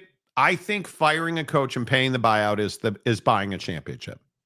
That's the price you had to pay to win a national. Like Auburn, if it's true what's being said about Hugh Freeze, that he was playing golf every Sunday, that he was seen going to golf tournaments on Thursday nights and Friday nights, that's just not the life a coach leads. No. But does Auburn's a university that I think if you had the right coach who got the right talent, you'd have access to the national championship. Yes. When you say that, when you ask that question, what does that mean in your mind? Do you have access? Because Clemson no doubt has access. Auburn has access. Arkansas is never going to compete for to be one of the 3 best teams in the SEC. Well, doesn't that come down to who their head coach is? I mean, if Garrett Riley is Arkansas's head coach, let's say, just as an arbitrary example. Clemson calls you and LSU calls you. You could probably go in LSU. Mm-hmm. Okay. Clemson calls you or SMU calls you. Clemson for sure. Right? Clemson calls you or Florida State calls you. I'm taking Florida State, but Clemson calls you or Miami calls you. Yeah. Clemson has access to the national championship is the answer. Arkansas or Vandy.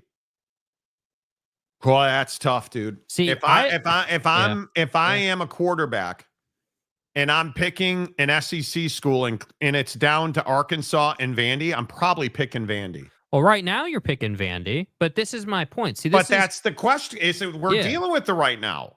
No, I know, but I'm agreeing with you. That's what I'm saying. Like, so this notion of, hey, you're gonna fire your head coach and pay the buyout, and that's buying a national championship. Part of the cost of it, yeah.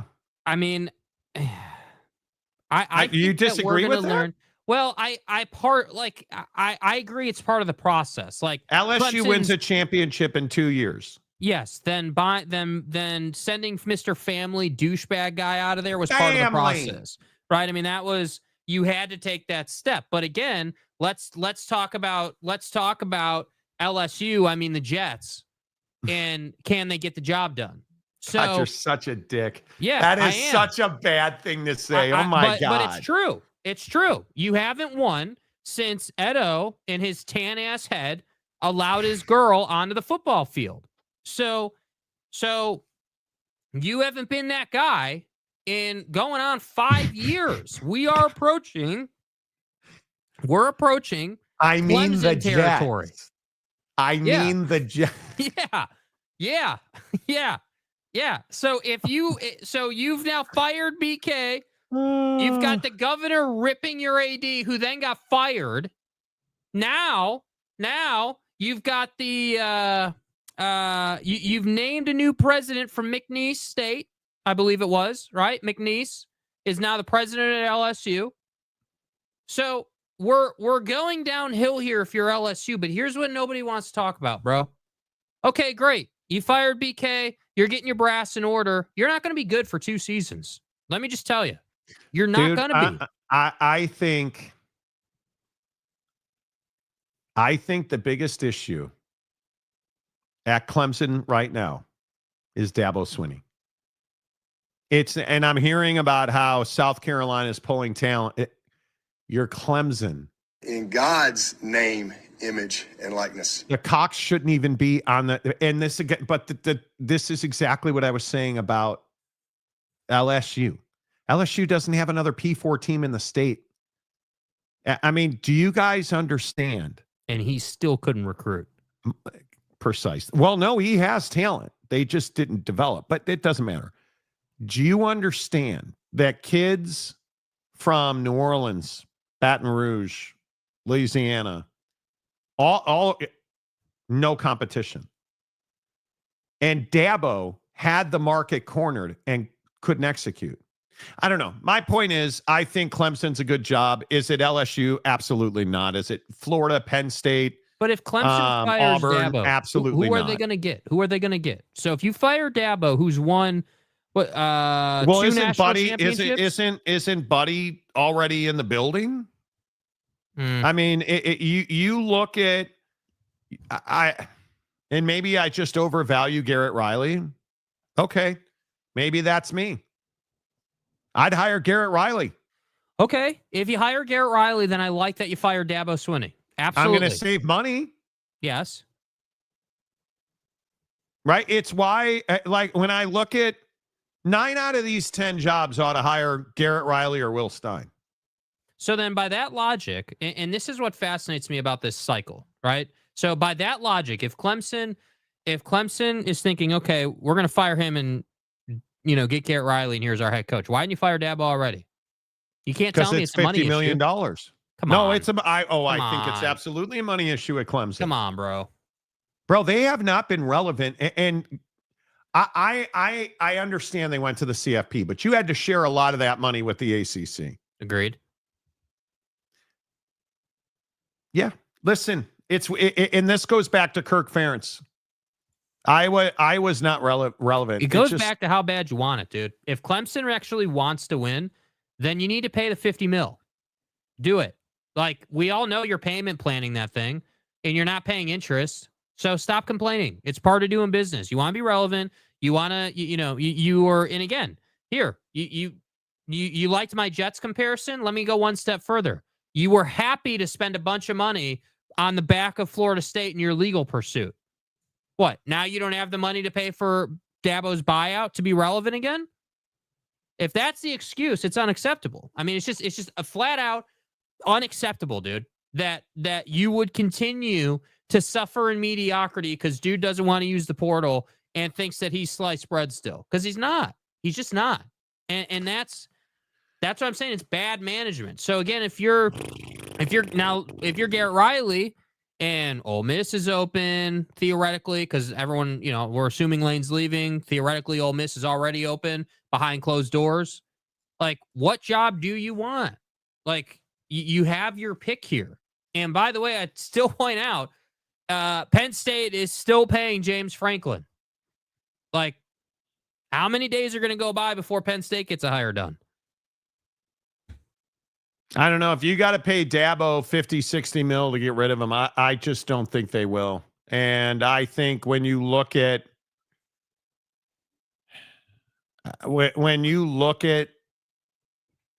their issues, I just have so much trouble.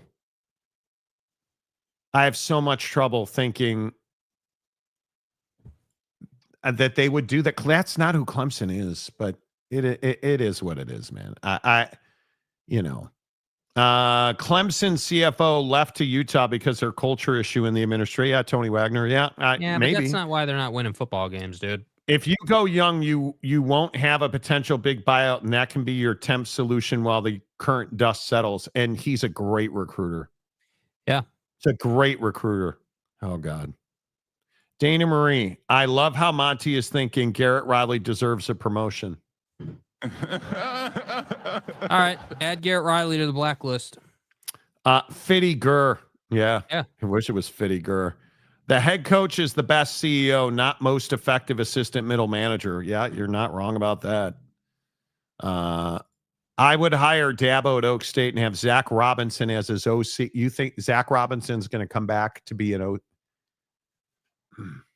Now I know this is actually your account. Dana? Monty? Did you read this before you sent it? That sounds like a good deal for Zach Robinson. There are schools that do not get rid of coaches because of some buyouts. That might wait a year or two later than they want to. West Virginia, Neil Brown. West Virginia, Neil Brown needs fired, boy. Get his ass out back with a scrub brush and a hose. Clean that coal, boy. We're tired of paying for fire Neil Brown billboards, boy. Dabo buyout, $60 million. Oh, my bad. James Franklin's a better choice than Dabo, except James. Agreed. The whole sexual thing. Sometimes school just needs a clean break and start new. Amen to that. Amen to that. Truth. Mike is spot on. Some have to wait because of the buyout. Dude, why are you putting your hex on viewers of the show now? Dana, listen, Dana. You and I both know that Oak State fired Mike Gundy because they have endless pockets, deep pockets. I want more. With all that CNS seating they have in stool water, their pockets are in the upper deck, and and obviously the rectory. I mean, how could we forget that? I don't know. I think we can't continue to guilt teams. Right? Like, I just don't think you can. The rich, bro. Like, come on. I don't think you can do that. I really don't think you can do that. By the way, which way are you leaning? BYU or Tech? Tech. You are leaning Tech. Even though it came out today, LJ is going to play. Allegedly. Yeah, LJ Martin may play. Allegedly. Relax, jerky. Allegedly. Hey, Joey, how's Baron Morton? We have some guys that have, do advanced analytics for us and everything like that. And it's like, okay, in this game, the percentage of winning when you go out there like Oklahoma State, nothing against them, but the percentage of him going out there versus Will going out there or Mitch going out there, there was not very much difference whatsoever. So you're like, does it make sense? Because Baron wants to play, and he's a different person whenever it comes to, he's got a high pain tolerance, he's really tough. Some of it was kind of protecting him from him. And then understanding. So I think that Arizona State, it was the last game of the year, and it was, we're coming into that game, and you didn't have the games after that. He probably would have fought me to get out there and maybe, giving it a try. But being able to have a couple weeks to get ready for this game, it's definitely helped him, and he feels really good. I'm leaning Tech all day. I think this is going to be a one-score game, and I think we're past the zero blitz in overtime in Laramie. We're no longer doing that. And I think oh God, I can't remember what was the Christian school or the local school that put up like 50 points on Tech last year? Abilene. Abilene. Boy. I think we're past those days. I would agree. Tech. So I feel like when you're a 10.5 point home favorite, I would lay the points on BYU, but take Tech to win the game.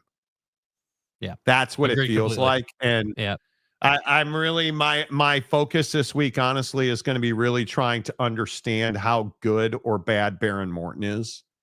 Because Tech fan swears up and down that he's a big swinging dick. And the guy just throws it with three arms and three legs. And yeah, that he's America's quarterback because God said so. Brother. And I love all the Tech fans who are like, you just hate Tech, Monty. You're jealous. Why does Monty hate Texas Tech and our tortilla throwing tradition? And didn't he see the video of the Kansas, sideline and the pocket knife? And he Lance hates Morton. Lance Leitold. Yeah, I mean, how can you trust Lance Leitold? He's one of them. He's one of them libs. Come on. Come on, bro. I said yesterday that I was apolitical, meaning I don't really support either party. Mm-hmm. The amount of hate I got over that. You're a goddamn Republican. And I'll see you in Valhalla. You're a libtard. Okay. You're a Democrat. You're responsible for the government shutdown, Morty. One guy said, if you listen to this show for any amount of time, you know which way you lean. Okay. Okay, bro. I lean to the humans. But I'm leaning more Tech. I think Tech at home, this defense, I think that place is going to be lit, even though it's going to be 8 a.m. I think that game kicks off at 7 a.m. I could be wrong. Yeah, set your alarms. I want to see Bear Bachmeier play loose and free football in this game. Because it's truly, in every game heretofore, will be the biggest game of the year. But this is it. You win this game, you really should be fine. And that's for both sides. You win this game. It's an elimination game for Tech. I think if they lose this game, there's a chance that Baron Morton disappears. And Tyler Shook, you will beg him to come back to school. Okay, I probably shouldn't say that out loud. But this is one of those games, again, where Barron has a chance to really prove himself as being an elite quarterback. Yeah, we'll see. It's at home. And I just don't know if he's that guy, pal. I'm begging for that drop today. Jake won't play it. I'm really interested to see if Baron Morton's that guy, pal. Because You're not that guy, pal. Trust me. You're not that guy. This is at home. This is the biggest test of the year. Because it's at home and you're playing for what's going to amount to a bid in the college football playoff. Because I think if Tech wins this game, both BYU and Tech will go to the playoffs. And I think Utah's got a chance as well. Mm-hmm. But I think that Jay Hill's an elite schemer. And BYU's defense, that secondary, they will those force him into linebackers, bad positions. I think my biggest concern is, can Barron deal with Jay Hill's schematics? You're not that guy, pal. Trust me. You're not that guy. He is going to scheme the F out of Baron Morton. He is going to disguise. I love how creative their blitz packages have been. How much I love a creative package. Yeah, package size is big for you. Stay hard. Yeah. It's one of those things where stay hard. I think it's going to be very fascinating. Thank you, Jake. I think it's going to be very fascinating to see how Jay Hill operates in this game. And you're pretty healthy. And if number 4 is running the ball for BYU, they're a completely different team. Yes. They cannot win this game without LJ. Yeah, I think that BYU needs to show a lot of bodies at the line of scrimmage and then drop out of that in a million different ways to fool Baron Morton. And I think that if Texas Tech is not, and this goes for BYU too offensively, if these guys are not going to run motion before the snap to understand what the defense is doing, you're asking for trouble. You are doing a disservice to yourself. And I didn't used to really be on that train. I felt like, hey, you got to develop more as a quarterback. But I just feel like it's like, why wouldn't you? Why would you not force the defense to show their hand? I mean, at least if you know it's zone or man, then you can start to predict where guys will be. Yeah, I don't disagree with that. I'm just interested to see how Barron handles this defense, because they're two of the three best defenses in the conference. I think Utah, BYU, and Tech are dead even. Now, do you think that his QBR is going to be better than, a million in this game? Well, that's I think we need the QBR in the first 3 snaps to understand the totality of the package. Right. Right. Hey, guys. Should BYU go jumbo like Utah? I don't know, Boyd. Are they going to be quaking or not? I mean, what are we doing? What specifically do you mean by that? Well, I'm going to guess he specifically means, are they going to run the jumbo package out onto the field? Well, 12 personnel is not how you want to go at Texas Tech. I think that, and I would also point out that's not who BYU is. 12 personnel. If BYU is going to run 12 personnel, they're going to lose this game. Yeah, they need to be on the edge with their speed, no doubt. Yeah, and I think A-Rod's going to have. You're going to have to throw the ball to the running backs to win. And that's why I think LJ is really important. I mean, obviously there's going to be a time and place for an extra offensive lineman. This is probably not the offensive line. This is probably not the defensive line you want to do that with. I think that you need to run combinations that get Parker Kingston in space. And listen, I think BYU, and I know we talked about this the other day, but I think BYU is very diverse offensively when LJ Martin is healthy.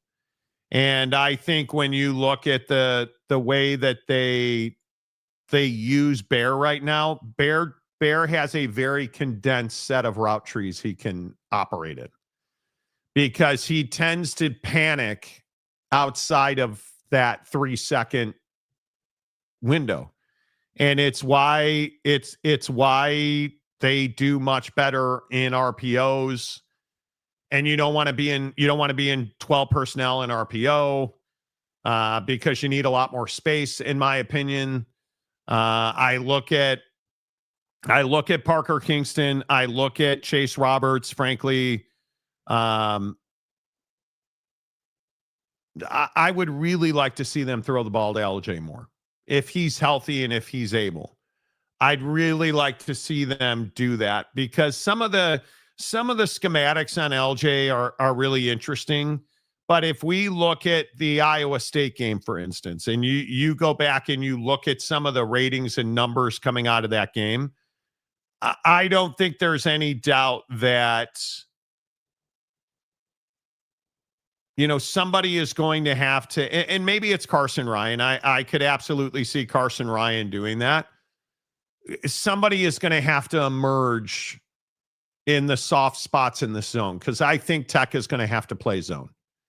You have the linebackers and you have the comfortability in those linebackers. You have confidence stylistically against this BYU offense. Bear is not, and again, I'm not trying to be anti-Bear Bachmeier, as so many people are saying. A young quarterback that's developing who's not played in this kind of environment, because Tech offers you a very different environment than Ames or, really any of your road environments. I think you have to make him predictable. And I think when you start looking at, the way that Bear has played football, one of the things that worries you a little bit, and this is just my opinion, but one of the things that worries you a little bit about Bear Bachmeier is he is very heavy left side of the formation. And I think when you start looking at, I have a schematic chart in my notes on this, but when you start looking at his tendencies, because now we know what his tendencies are, right? We know what he is as a thrower. We know what he's comfortable doing and what he's not comfortable doing. I think we saw at Arizona that if you can get big pressure and make him move a lot, he is horribly rated. He's a 51.2 under pressure this year. You have to send guys after they ask. You got to get after it. Because when you keep Bear Bachmeier clean, and this is any quarterback in the country, he's rated an 82.6 when he's clean. So let me get this right. When he's under pressure, he's a 51, 51.2. When he's clean, he's in the 80s. I'm going to say you probably ought to blitz him because he's rated a 60.6 when he's blitzed. Under pressure, he's a 51.2. I think you're going to see Tech blitz a lot, which is going to require zone. Bear's going to have to be precise and make the right read very quickly. So I also think the screen game with Parker Kingston is going to have to be, you're going to have to use that in this game. You need to get him on the edge. I think it'll be interesting to see. Again, I'm not trying to put him in positions where, you've got to have LJ Martin. Bear Bachmeier is much better throwing the ball out of play action. And it's interesting you talk about that because when they go with those screen concepts, he tends to put the ball in dangerous positions because he doesn't think, he just turns and throws. And so if it's blocked well, you'll be fine. But the guy is a 59 in screen concepts. He's a 57 and when there's no play action. I mean, you need to, in my opinion, there has to be a lot of diversity in their combinations. And they're going to win or lose this game for Bear in the pre-snap. I mean, it's as simple as that. But you really can't measure Bear per game now because we've seen such a different quarterback week to week to week, and the growth has been significant. I mean, when you start looking at where he has grown, I think certainly pre-snap, Bear Bachmeier is a much better quarterback today than he was day one. Of course. But when you're a freshman, I mean, there's no question. Look, the cat's talented, man. I mean, I think that we get into this thing where, like you've got BYU fan in the chat right now saying, he did it without a running game against Iowa State. Okay, cool, dude. But Iowa State's also been one of the biggest disappointments in college football. But that's the issue for BYU fan is you're always focused on last week, dude. The reality is that this is your season right here. Like there might as well not be games after this game, right? Like if you lose this game, it's over for you. Did you not learn the CFP lesson last year? You lose this game, you're not going to the CFP. Yeah, and I don't know whoever said that about Iowa State. I mean, you listen, if you look at,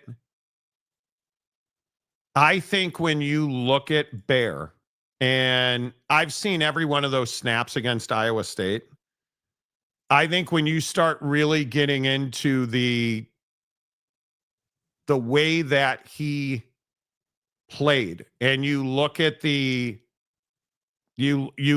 fact that they were able to run any route combination they wanted to in that game. It's shocking, frankly, how bad Iowa State's defense is, but nobody's trying to take away from him.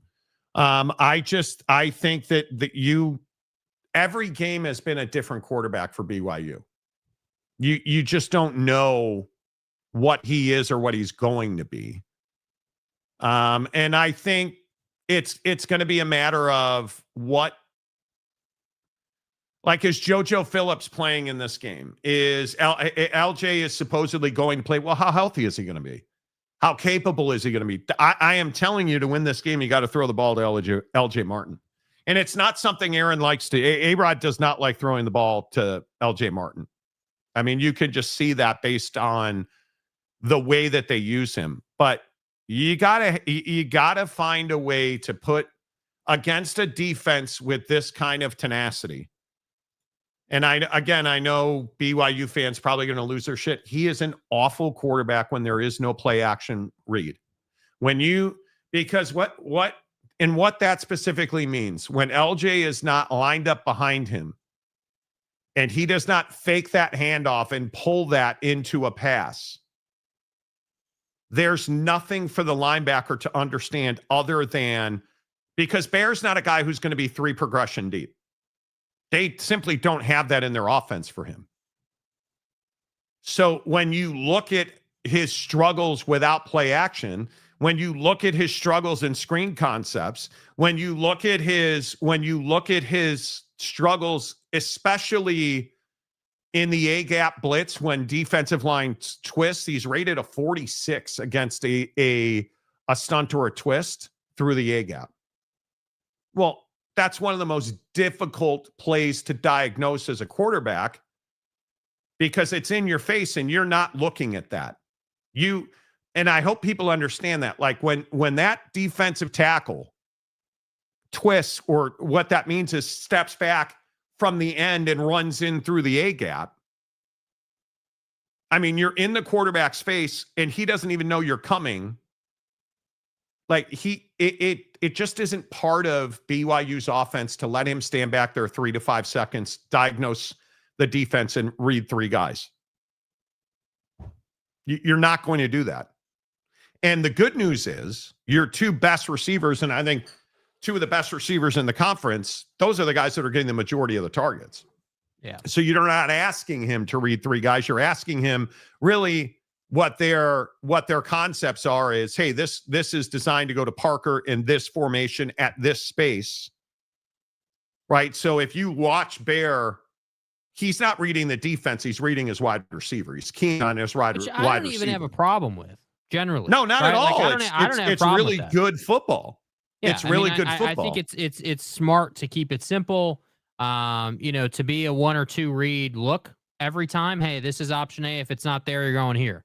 That's that to me is really smart. And I think that it just is a thing where I think because of what happened with Retzloff, BYU fan is just so committed to Bear Bachmeier just being the savior of the program and just being, the best quarterback we've ever seen. And he's gotten better. He has. I mean, dude, give the guy credit for improvising in the Iowa State game, albeit all the Iowa State injuries and their poor defense. That's not his fault, and that shouldn't be held against him. I think that is truly one of the shocking storylines, certainly in the Big 12, but of the season. I mean, it really is. BYU FTB, whatever that means. Monty doesn't think Bear is one of the best freshman quarterbacks in college football. How could he not be? Like, who are the freshmen? CJ Carr. CJ Carr's a better passer. Julian Sayin it's probably the best freshman in the country is probably Julian Sayin or CJ Carr. I don't even know that that's arguable. But then it's Bear Bachmeier. There's not even a third. Who else would even be? Are you going to take JKS at Cal? Are you going to take? Nobody's taking Malik Washington over Bear Bachmeier. Like, is he one of the best? Like, do you think about this shit before you come in here and say that? Nope. He's not CJ Carr or Julian Sayin, but he is absolutely one of the 3 best.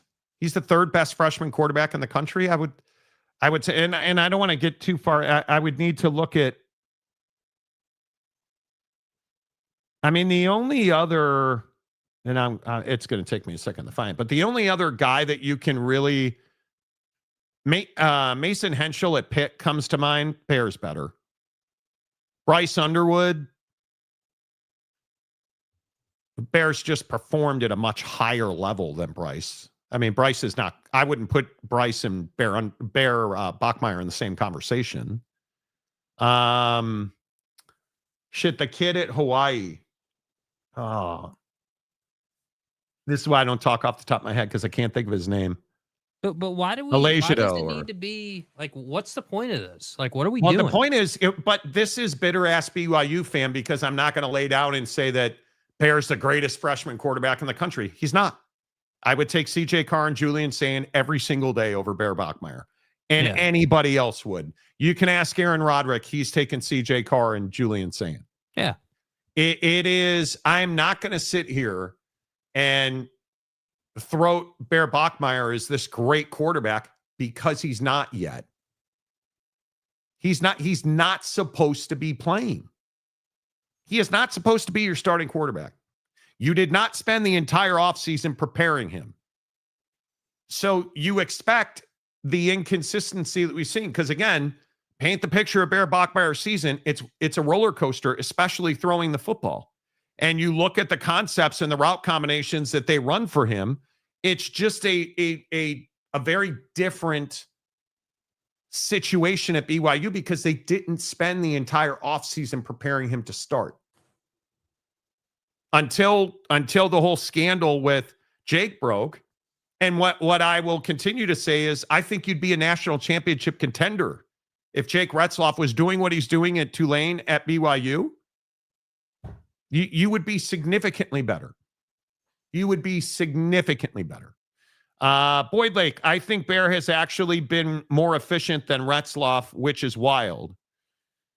Have you watched Jake Retzloff this year? They're asking, you guys understand that Jake Retzloff is playing a role he's never played in his entire football career. He is running significantly more than he ever has. And I think, Bear has been as good as we could have hoped for. Absolutely. And again, I will say, I think he has a chance to be one of the greatest quarterbacks in the history of BYU football when it's said and done.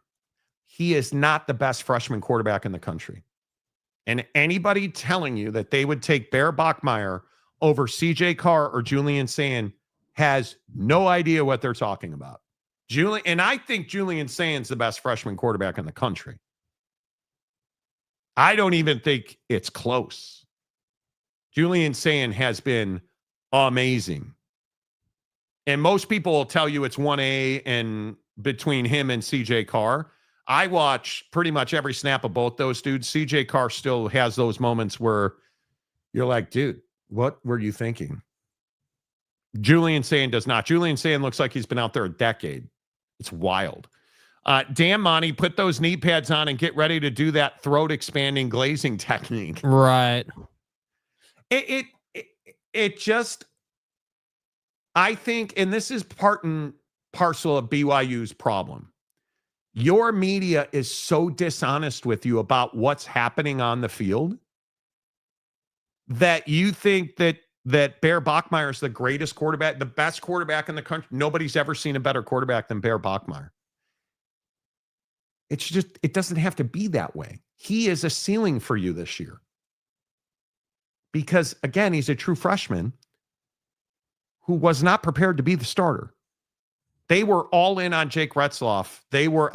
I'm telling you, they were going to push Jake to be a Heisman candidate. They were like Davey O'Brien, like they had all kinds of marketing assets and resources behind Jake Retzloff. That's how in on Jake Retzloff they were. And then the whole thing broke, and, who said he's awful? This is, guy, you're what's wrong with BYU football fans. You're nobody on this show has ever said he's awful. Nobody has ever said that. Bear doesn't look impressive. Sorry. I think use whatever adjective you want. The guy has grown from the first day of fall camp to today. He's a completely different quarterback. There's no way not to be impressed. There's no way not to be impressed. No, they're not. They're not. Bro, you can sit here and spin this any way you want. This league, I hate to break this to you, this league, the Big 12 specifically, the way it is currently running, does not prepare you for the size and speed disadvantage you have going against the Big 10 and the SEC. Sorry to break it to you. You are in a position where if you look at, I don't even know who I think is the best team in the country, right? I mean, Alabama. You put BYU up against Alabama. They're going to compete because the motor and the want to at BYU is off the charts. And the scheme defensively is really good. You don't have the depth to run with that offense. The speed that Alabama wide receivers have, and you have a quarterback who I think is currently leading the Heisman Trophy race in Ty Simpson, who just does not miss. And the thing that we know about BYU's defense is that they're susceptible, as most defenses are, they're susceptible over the top. BYU is going to beat your ass into the ground inside of 12 yards. You're just not beating their linebackers. And if you float a ball out to the boundary, it's going to get intercepted. That's the reality of it. And the way that you beat BYU defensively, in my opinion, is you have to run a lot of double move. You have to run a lot of pre-snap motion, and you absolutely have to stop the linebackers from backpedaling. Because you allow those linebackers, and I still think Isaiah Glasgow is probably the most underrated linebacker in this league. So I think most people know about Jack Kelly. Isaiah Glasgow somehow, some way, constantly is under the radar in this league. You allow those guys to backpedal to 8-9 yards, you're dead in the water. They are going to come downhill and smash your face. And furthermore, the most impressive thing about BYU is I think they've shown discipline. Their defensive line and edge has shown incredible discipline this year. That whole, hey, I'm going to crash down and the running back is going to go right by me. Or last year, how many times did you see BYU get beat on a simple screen? They would go all in aggressively, over aggressive off the edge. And all of a sudden you've got that screen, that little screen slip, and that's a 12 to 17 yard play. You're not seeing that against BYU's defense this year. And it's because they're a lot more disciplined. But the thing I don't think you understand, and I think Texas Tech might be, they're just bigger physically. But I don't even think Texas Tech has the speed outside to stay with the Alabamas, the physicality to stay. Indiana is so incredibly physical. Ask Oregon. They're so incredibly physical. Ohio State is physical, big, and fast. You're not at that level. BYU's ceiling is below that. Now, can you out-compete them? Can you out-execute that? Sure, absolutely.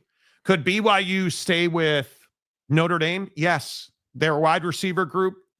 Absolutely. That'd have to be an incredible performance throwing the football, because you are not going to run, and this is Texas Vandy. Diego Pavia or Bear Bachmeier?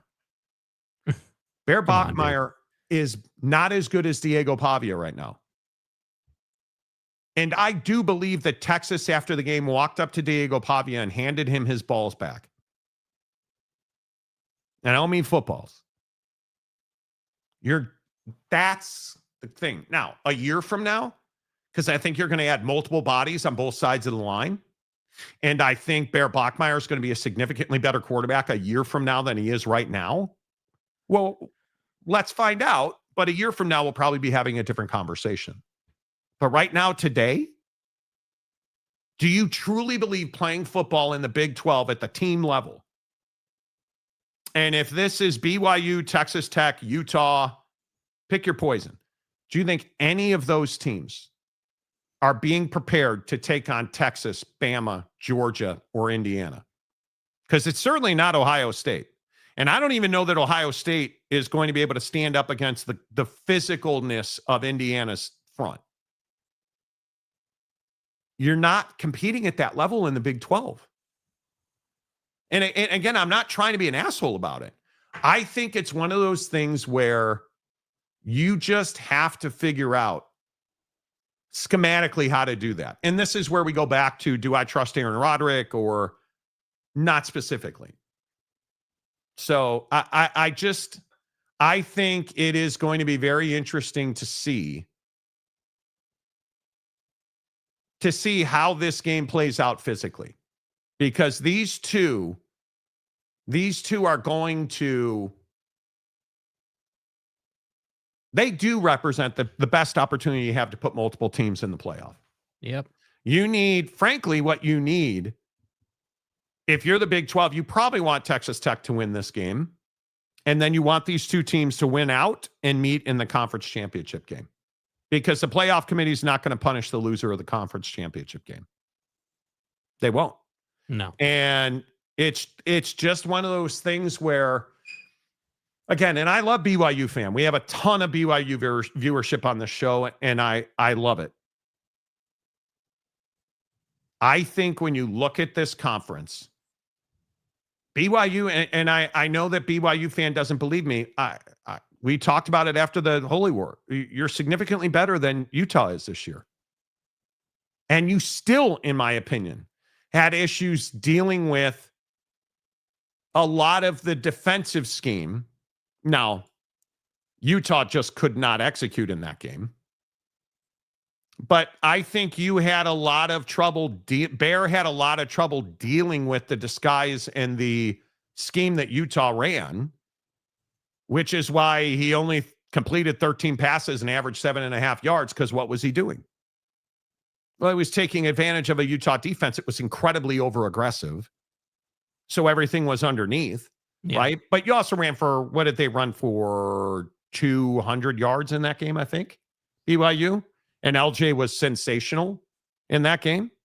So we'll see. The proof is in the pudding. I think Bear is developing at a pretty sensational rate, and we'll see. Remember when this show members were 90% BYU and Utah fan, and both of them say, hey, you're a BYU fan, and now we get Jimmy Jamoke saying, oh, you're a Utah fan. You're a homer is the first part. BYU fan just will not accept the reality of their football team. It is what has always plagued BYU. You've got to understand who you are and where you are. Because if you don't understand where you're going. Correct. And I think BYU is in a great spot. I will continue to sing the praises of Kalani Sitake and the foundation he has laid in this program. And what Jay Hill's done, the moment that Kalani swallowed his what had to be pride and fired his best friend and then hired Jay Hill, this program's gone to another level. So Texas Tech beats Indiana for sure. How do you don't think they would do much to Tech's defense? How do you get it so wrong? Well, you could be right. What have you seen on Indiana's, what do you think? What have you seen on Indiana's offense that's like, nah, they couldn't handle Tech's defense? Like, what is it? And I want the answer. I want it. Because yeah, good luck explaining why Fernando Mendoza wouldn't be able to handle Tech's defense. I'm curious how that maths. I think you are out of your ever-loving mind if your belief is that you're crazy. I have no idea what it is that you believe about Fernando Mendoza that you think somehow he can't handle Tech's defense. Do you understand that this cat, when you look at his grade is exactly the same with play action and no play action. He is, and this is the part that should terrify you for all of he couldn't handle Tech's defense. Do you understand with no pressure, he's a 79.9. Take a wild guess what Fernando Mendoza's grade against pressure is. 80 plus. 84.3. So wait a minute. When he's under pressure, his grade goes up. And they don't screen almost at all at Indiana. It's not something they do regularly. I don't know. You're out of your mind if you think that Fernando Mendoza is at all worried about Tech's defense, because I've watched a lot of Tech's defense. I have a lot of respect for Tech's defense. I think they're tied with BYU and Utah as the best defense in this conference. I don't know that I have been more impressed with anybody from the quarterback position in crazy environments than Fernando Mendoza. He's always been that guy. He's always been that guy. And I think when you start looking at the way that Fernando has handled his transition, like, I mean, I can look up his PFF stuff is, I mean, it's frightening how good Fernando Mendoza is. Yes. Which should tell you how much better Ty Simpson is, because his shit is unbelievable. And I think Fernando Mendoza is really good. Let me give you some numbers on Fernando Mendoza. And what's the best team they faced? Oregon, I think Oregon or Iowa. Those are two really tough environments to go into. Oregon is better than Iowa. I would agree with that. He was against Oregon on the road, 20 of 31 for 215 with a touchdown.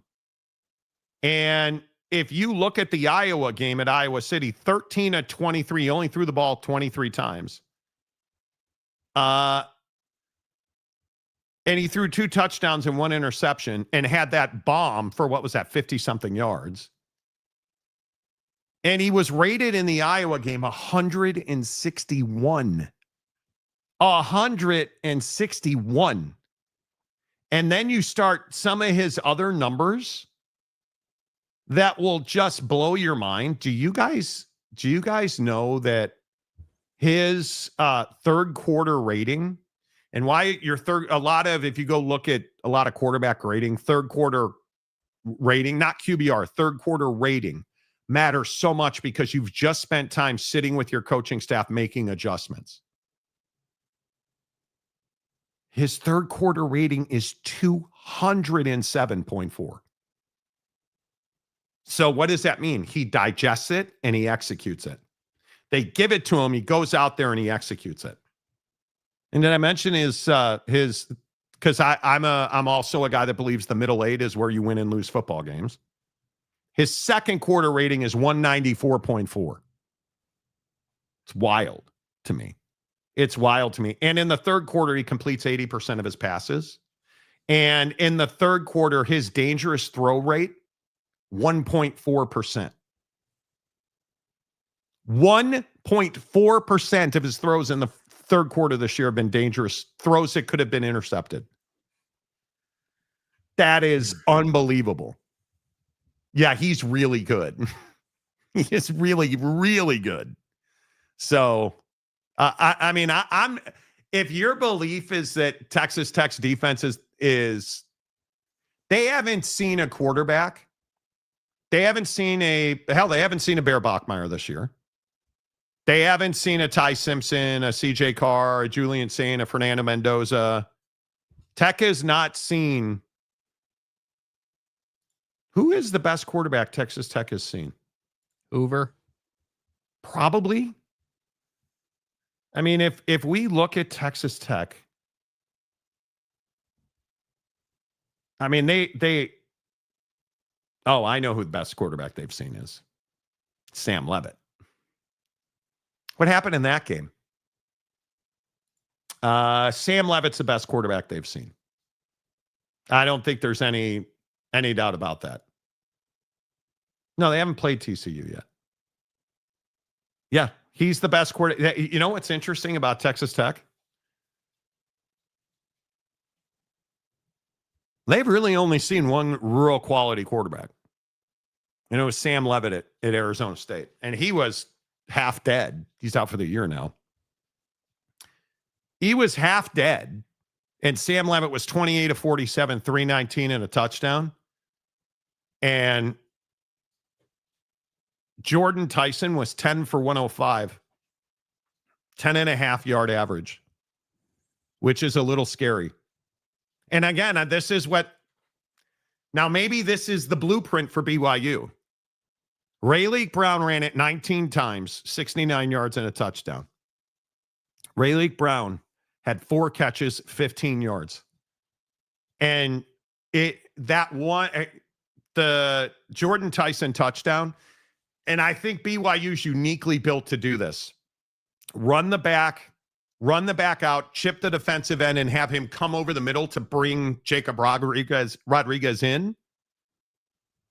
And that gives you that in route that BYU is just the lethality that BYU runs that in route, because it's a really good throw for Bear. That could be the one. That could be the one.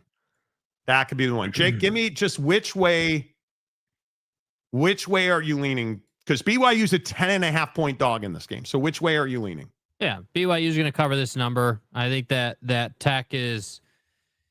Tech should win this game. There's no question about it. Tech is, Tech theoretically is the better team.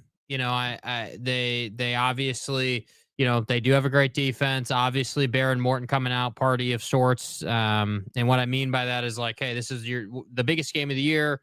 Hopefully you perform well. Hopefully you don't turn it over. Hopefully, you have a better showing than you did against Utah, because your showing against Utah just wasn't very good. But I don't think it's any surprise that this is a 10.5-point number, because I don't think that, frankly, I just don't think that BYU is proven against the quality opponent that Texas Tech is. I mean, I think that Tech is very fast. They're physical. They're prepared. They're obviously talented and have size on the D line. So, I would lean Tech. It's Tuesday. Let's see again how the week goes on. But it's Tuesday. The number's 10.5. And it's only 53.5. So we're sitting here saying this is a defensive game. And honestly, like I would have BYU covering the 10.5. I would have this as a 27-24 kind of game, 27-21 kind of game. And I do think that there are probably 3 turnovers in this game, honestly. And the way those turnovers go will ultimately decide the game. Yeah, I think the turnover thing is going to be huge. Whoever controls, this is not rocket science. Whoever controls the middle of the field, specifically between the hashes, I think probably wins the game. But I also think nobody respects Texas Tech's ability to run the ball. And I think you're going to have to find a way. If you're BYU, you're going to have to find a way to keep them from. You got to hold Texas Tech to 3.5 yards a carry. And if you can do that, and Cameron Dickey's a big physical back. I think he scored his, and I can look. I think he scored his 10th touchdown against K-State. If you can keep them at 3.5 yards a carry. Because I think on the year he's averaging, he's got 10 scores. He's averaging 5.6 yards a carry. But you got to also remember a lot of that was the Kansas game. And I think that's a game he ran 21 times for 263 yards. You're not doing that against BYU. But the Arizona State game, 9 carries, 40 yards, no touchdowns. And I think BYU is a significantly better defense than Arizona State. But I also think for BYU, you're going to run into a brick wall this entire game, and you got to keep running the football. And again, I'm going to tell you, throw the ball to LJ and you will win this game. Now, Aaron Roderick makes me very nervous with play calling. But I think if you're BYU, you're just in a very different spot than Tech is, because BYU can lose this game and still go to the playoff. Tech cannot. I think it's going to be tough. I'm not convinced of that. What? That BYU can lose this game and still go to the playoff. They need this win. Well, it would certainly help, but I think if Tech wins this game, BYU and Texas Tech will rematch. Will rematch in the Big 12 championship game. And again, I just believe such as in like that you're not going to penalize the loser of conference championship games if they're in a playoff position. All I'm saying is look at what happened last year. You were undefeated. Everything's perfect. Everything's amazing. Lost a game. Go on to be a 3-loss team. Downhill. Season's over. Ooh, Verge Osbury has been promoted to the permanent athletic director at LSU. Great. Ooh. That means that he's probably going to be the guy to lead that search then. And he said today, Osbury said today, LSU will consider a coach who is participating in the playoff, even if it means waiting until late January to make a hire. They're not hiring coordinators. I'm just going to keep telling you that. They're not hiring coordinators. So anyway, all right. Boyd Lake, got to protect the ball against those cow-punching Raiders. Well, and they're excellent at that. They are excellent at that. Tech 32, BYU 25. Scoring 32 points on BYU's defense. I'm probably too much of a fan of BYU's defense. I probably believe in it too much. I don't think there's much that separates BYU and Texas Tech's defense. I think they're really close. And if I look at what was BYU defense's worst performance, probably Iowa State. Iowa State are giving up 21 to Utah was probably not your finest moment. I was going to say Colorado. No, I think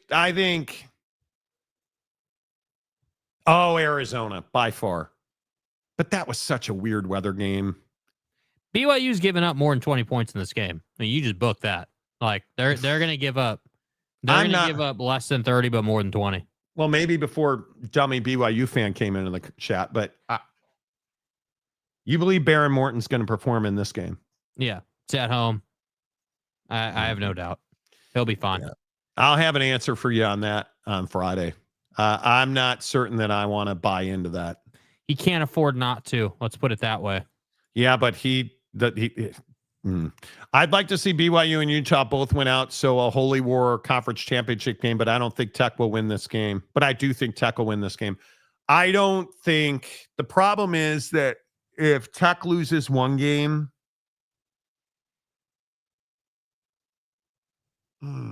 that'd be really tough because Utah's a 2-loss team. Tech is a 1-loss team. Yeah, you wouldn't get to the conference championship game. You'd need Tech to lose again. You have the hammer over Cincinnati, although they're a 1-loss team. This conference is ridiculous. I mean, I just don't. The problem for Utah is you have that game next weekend, not this week, and I think it's in 2 weeks at Baylor. Now, Baylor's not a good football team. Dave's on his deathbed. But I think Utah's road games are slimy. You're at Baylor, and then you're at Kansas. And you've got K-State stacked in the middle, who doesn't, again, they don't have a quarterback. Just going to keep saying that. But we'll see. If BYU and Utah both win out, Tech will have 2 losses. They lost to Arizona State. We win on a 3-way tiebreaker. Oh, okay. I looked it up. Okay. Yeah, I just think the Tech is going to win this game 24-21. BYU, to me, you put up 20. You're not scoring 30 points on this defense. Well, that's what I'm saying. So you're not going to score 30 on BYU's defense, but you are going to score 27. And BYU's offense put up 24 points on Utah's defense. So it's not unreasonable to think that they can be 21, 24 points on Tech's defense. Now, we're assuming that Baron Morton survives the game, by the way. I think, obviously, his availability and his health in this game is paramount for Texas Tech to win the ballgame. If he gets hurt, you got nothing behind him. I mean, I just don't trust Baron. That's my biggest fear. I love the kid. I love when he's good. There's no prettier football, but you lost me in Salt Lake City. I mean, he was ass in Salt Lake City. He was not good. Yeah, well, he's got a chance to redeem himself. We'll see if he does. Yeah. Hey, Monty, gunpoint or redemption against Jay Hill's defense? Probably going to take the redemption against Jay Hill's defense, but it's close, right? Yeah. I mean, I cannot wait for this game. I am super stoked for it. I'm looking forward to it. And yeah, we'll see. We probably talked way too much about this now, but it's the game of the week. I mean, it is what it is. And, real quick. And if you haven't hit the like button, we have 7,000 people watching the show. Please come over to YouTube. If you're on our other social channels, please come over. If you're on Twitter, Facebook, TikTok, the cock. I saw a bunch of TikTok comments coming in or DMs coming in.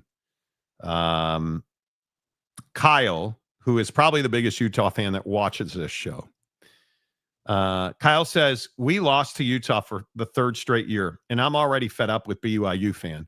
Anybody saying that you haven't given Bear Bachmeier it's B-A-C, Bear Bachmeier his flowers is out of their goddamn mind.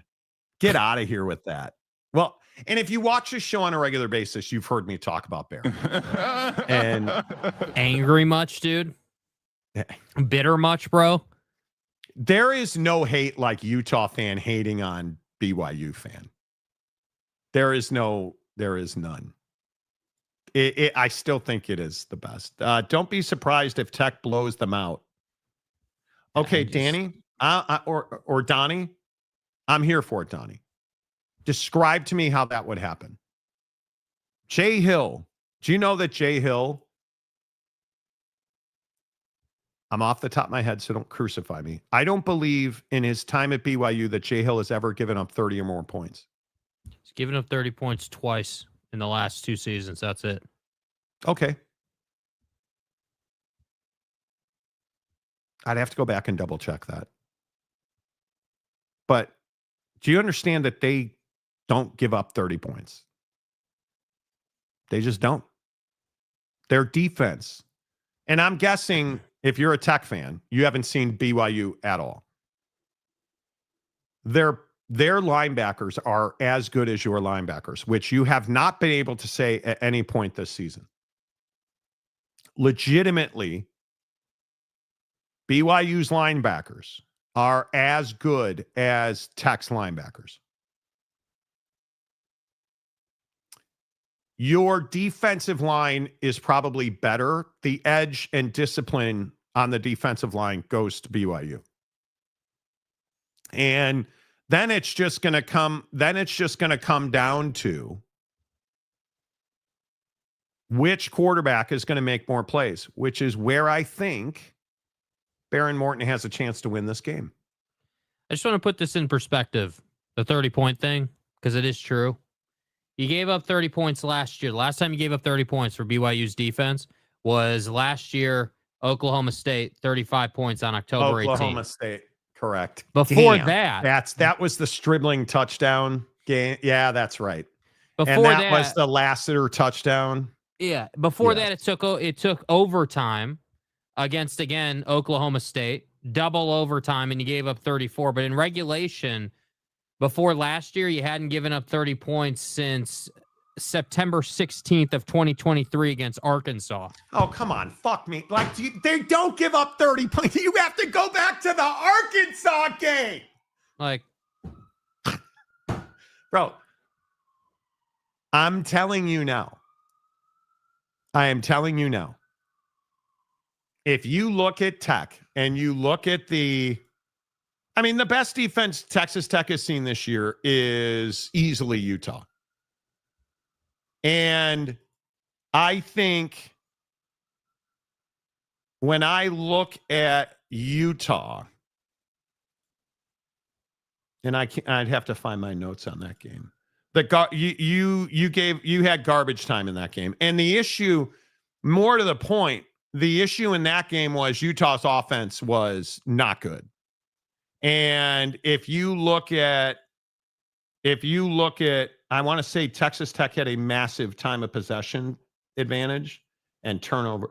Texas Tech in that game had 32 minutes of possession and Utah turned the ball over 4 times. So you pass for 311, Utah passed for 162 yards and only ran for 100. So you can't say, look at Utah. They did it to Utah. BYU's offense is twice as good as Utah's offense. At least twice as dynamic. Utah does not have quality outside. They don't have skill positions, and they don't have running backs. They're putting a running game together with scotch tape and super glue. So I'd like to also point out another boneheaded comment really quickly out of the natural. This is the same dude that said Texas would beat Ohio State by 35. He doesn't actually know. He just says blowouts for any game. I said that? You're a member of this channel saying that you Wait, who is he? Are you talking about seriously. me? I never said that Texas was going to... What did he say? That Texas would beat Ohio State by 35? I never said Texas would beat Ohio State by 35. I never, ever said that. Those words were never uttered on the show. I never fucking said that. I believe I said that was going to be... Okay. He clarified. He's talking about Donnie Gray. Oh, okay. Hey, bro. I was going to say, I said that was going to be a one-score game. You need to clarify when you make comments like that, because... Yeah. Okay, Donnie. Yeah. I just don't... Yeah. Yeah. The trolls are out, and I probably bit too hard on it. Also, James, I don't know what kind of conversation you're having. I have an office, not a rectory. Stop it. James. What are we doing here, bro? Like, just a question. Look, Dana, you need to get control of your emotions. Okay, just chill out. Marcus said anybody who thinks that BYU's giving up 30 plus in 800 computer models, the most that and trust this guy works at a major sports network. In 800 computer models, simulations, Texas Tech scored 30 points twice. Hey, so with that in mind, here's Oak State James's prediction. Okay, there you go. The dynasty is not over. The over-under on Barron interceptions in this game is 2.5. So 2.5. Okay. Which says is he going to throw 2 or is he going to throw 3? Yeah, BYU fans can thank James. There you go. There's no way they're giving up 30. Maybe, anyway. I could be wrong, but okay, you brought up Monty's favorite rectory. Okay. All right. Can we talk about priests and Rolls-Royce? Speaking of Oak State, James, did you guys see this story? I mean, now, James, this is a special for you. Okay. I pulled this story just for you. Maybe this is what you can shoot for in your studies and your accelerated courses. Okay. The balls on this guy. Church is finally here. None of this would be possible without y'all and God. You celebrating tonight? I am just not with y'all. Bro. Do you guys understand? Jake, excuse me if I'm wrong, but do you guys understand the MSRP on a Rolls-Royce Cullinan? That's what that car is. The MSRP on their vehicle is $485,000. It is called a black badge Cullinan. It's $485,000. Well, look, the pastor's got to have a proper, carriage to get from his home to the house of God. I mean, come on. Now, I could be wrong, but do you flaunt that in front of your congregation? Church is finally here. None of this would be possible without y'all and God. You celebrating tonight? I am just not with y'all. This is the same guy, and I want to say it was a Maybach Mercedes. he parked a Maybach Mercedes on the stage in his church to thank everybody. And I want to say this is the same guy whose congregation said, can we drive it? And he said, nah, God wouldn't approve of that. Okay, well, But here, look, His Holiness has commented. I live a simple life on purpose. That Rolls-Royce is a complete waste of money. It's not a Rolls-Royce. It's a chariot to deliver the word. In his Jesus walk sandals. Even if I were to get an SUV, it would be a Honda Passport or a Honda CRV. I'm going to say you need to get your people to tithe more. Now, yeah, we need to have a conversation because this is what your current congregation's tithing has provided you, right? I mean, this is what we're looking at here. I mean, this is not a Rolls-Royce. Right? Is this how much they pay you for charting? So you chart and then they tithe, and this is what you get. You know, exposing wolves in sheep's clothing. I mean, it's just a question, dude. You know, it's just a question. Well, they did buy you huge veneers for your front teeth. I'm curious though, who on earth is giving money to this church? If I was going to church, and I largely think church is bullshit. If I was going to church and the priest was driving a $485,000 Rolls-Royce Black Badge Cullinan, I'm out. What now? Right? I'm out. What? I can't believe the balls on this guy. I mean, he's got it on the trailer. Like, you had the balls to bring the whole congregation out into the parking lot, dude. Church is finally here.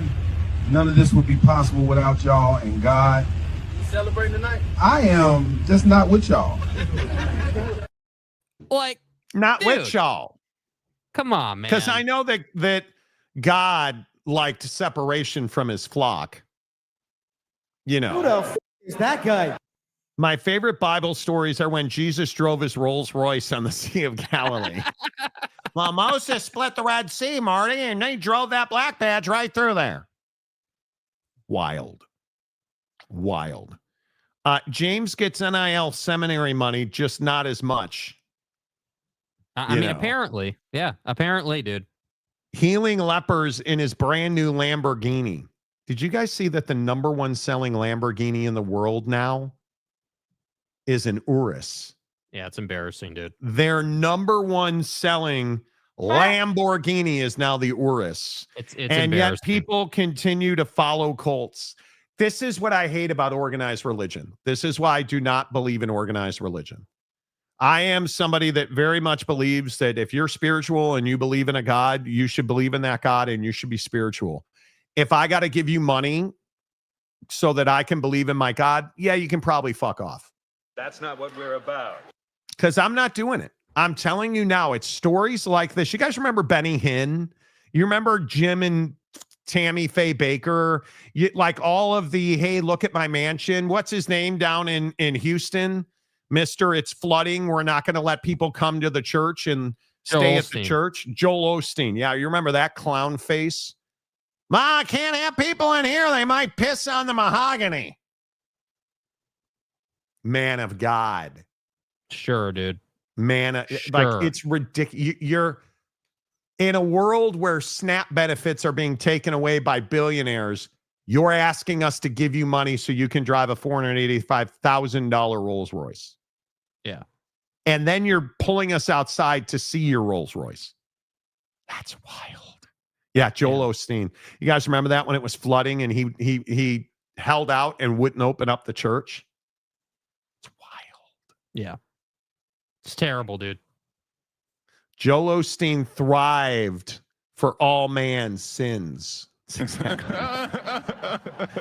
Asking money from poor old ladies to finance their ridiculous lifestyles. Well, look, I want to be clear. I don't have any issue. If you got Rolls-Royce money and you want to drive a Rolls, cool, dude. Just don't take it off of the people who work their ass off of it. You The know, if you folks, like, come on, dude. you know, which is wild to me. It's wild to me that this is, and I look, and I know that a lot of people who listen to the show are Christians. Trust me, they're always praying for me when I say stupid shit, which is cool. Thoughts and prayers, bro. I pray for moments like that. But I'm telling you, when you have to give a large portion of your income to keep the church in business, and that income that you're giving to them is so they can go and get other people to give them income, we call that a pyramid scheme. Monty, James has a question here specifically for you. Oh, okay. Now Okay. here it is, okay? Mhm. Monty, I am working hard to expose this kind of spiritual abuse. Nope. Could you allow me once to share my other YouTube channel? So hold on a second. Hold on. Go You follow have another, James. Dude, you have another YouTube channel, and we're supposed to believe that Dana's a real person. Yeah, it's the Dana Marie YouTube channel. Go follow Dana Marie YouTube channel so James can expose religious abuse. Live from Buc-ee's. You know. There he is. That's James broadcasting live from his cathedral.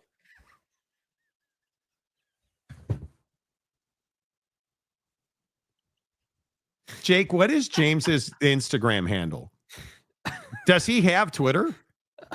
Yeah, because he put his credit card number on Twitter that one time. Oh, that's right. That nobody said he was a smart man. What is James's Twitter? Let's James, see. if you want to tweet that out, and I was trying to be respectful. I was not trying to be respectful. James, comment your Twitter handle? Yeah, You know. I don't know that I can find it on Twitter. It's been so long, dude. I mean, hell, I guess I'll just search the same name. I mean, maybe we're in luck here. Yeah, James, comment your Twitter handle so people can follow you and find out about how you chase down and haunt these thieves of Cullinans. You know, I'm not saying you weren't being respectful. That monkey picture is absolutely ridiculous. It is. Right? And it works in so many different ways. Iraq. But you can't see if he's peeing himself.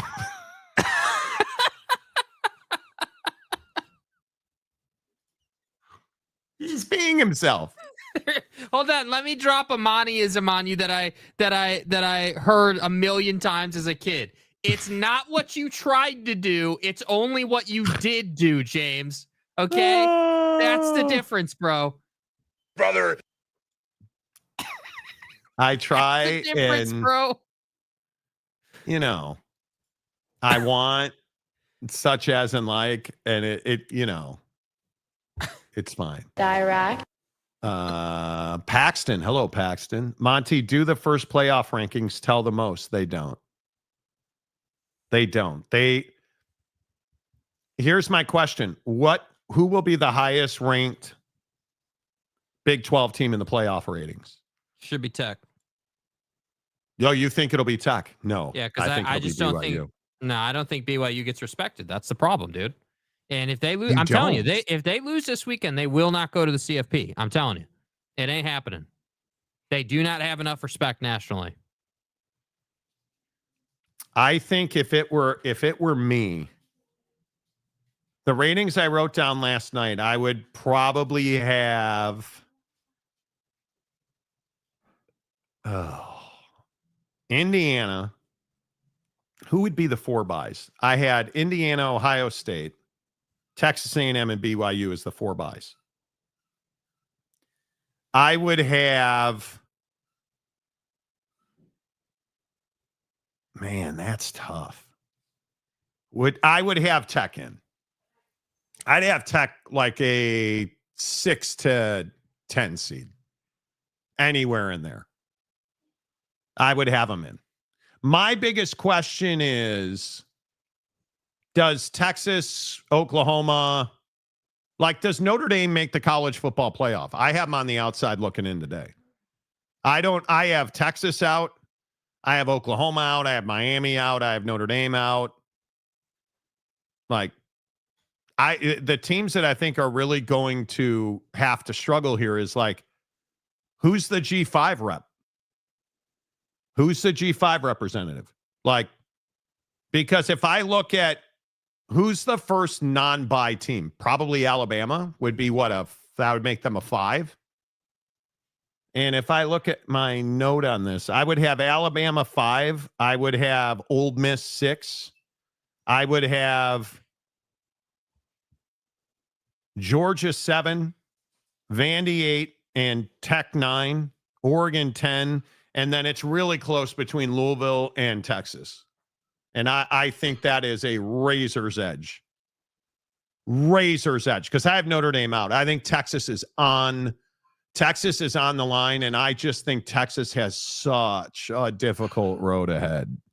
Yeah. Right? Because what is Tech in the AP 13th, I think, and they still have to play Georgia, Arkansas, and Texas A&M, which essentially is a neutral site game.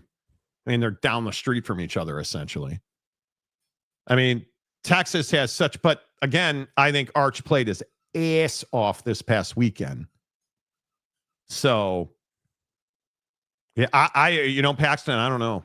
It's going to be really tough to see, because if I look at the you can tell how little respect people have for the Big 12. Like Cincinnati is 25th in the country this week. Well, they lost her out, right? Yeah. Well, but Utah's 17th. Who beat them? Right? And it's what I hate about the AP poll. Like, I think this is ridiculous. Right? Like, I don't have a problem with the top 5. How is Oregon 6th in the country? How is Ole Miss and BYU behind Oregon? Because nobody would believe that Ole Miss or BYU would beat Oregon right now. That's how. Yeah, I think that's crazy. How is a 2-loss Oklahoma team who's lost to Texas and Ole Miss? How are they higher than Texas at 13? I don't know. The AP's a joke. I think BYU and Ole Miss are interchangeable, because I think Ole Miss has had their balls broken repeatedly. They're also 8-1 in the SEC. 8-1 total, 5-1 in the SEC, but they're 8-1 as an SEC team. And their one loss was at Georgia. Like, are we really penalizing? Are we really penalizing Ole Miss? Like, I understand not putting them ahead of Georgia. But how is Alabama? And here's one for you. Look at Alabama. Their one loss is Florida State. It's a terrible, crippling loss. They won at Georgia. They beat Vandy. They beat Missouri on the road. They beat Tennessee, and they beat South Carolina. And you're telling me that's the 4th best team in the country? And you're telling me ahead of them?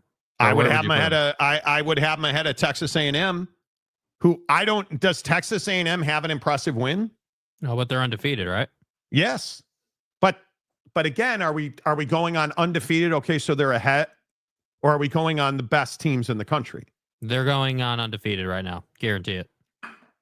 Is Notre Dame an impressive win at home? Shouldn't be. It shouldn't be, but kind of feels like it is. 41-40. You beat Notre Dame, and again, it was at home for Notre Dame. It was at the stadium. I guess. Right? Is Auburn impressive? Is Mississippi State, Florida, Arkansas, LSU? No. Are they going to go to Columbia and win? Are they going to beat Missouri on the road? How far does A&M fall if they lose to Missouri? Should they be outside the top 700? Because that's what it feels. It's just so stupid. Yeah. It's just so stupid to me. Yeah. That I just it's so I don't frustrating. disagree. It's the problem with it. There's no measuring stick. There's no logical way to say. No, it's soccer writers voting on college football. Yeah. That's what it is, bro. It's soccer writers voting on college football. As much as I can say it, it's soccer writers voting on college football, and it's annoying as hell. And again, I understand that we're going to be in this position where we're going to wait every week for the college football playoff rankings and who's going to Miami, and totally understand it. And I still hate it. I hate it. It pisses me off. No, Chad, we didn't get to the NBA because we never get to the NBA.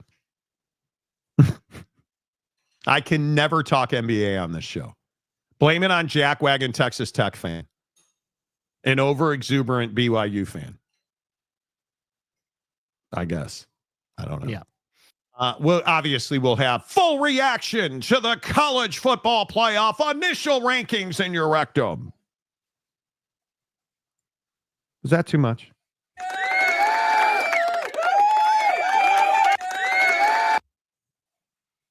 Okay. All right. There man. you go. Wow. All right. Don't forget to get your swerve on at the Advocate. You get in an accident, dudes. Clear risk-free advice. Clear risk-free advice. You have no risk.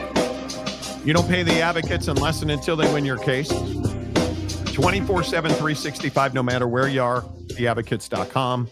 Until tomorrow, Bear Bachmeier's the best freshman quarterback behind two others ever. I'm a bad person. Say goodnight, Jake. Good night, Jake.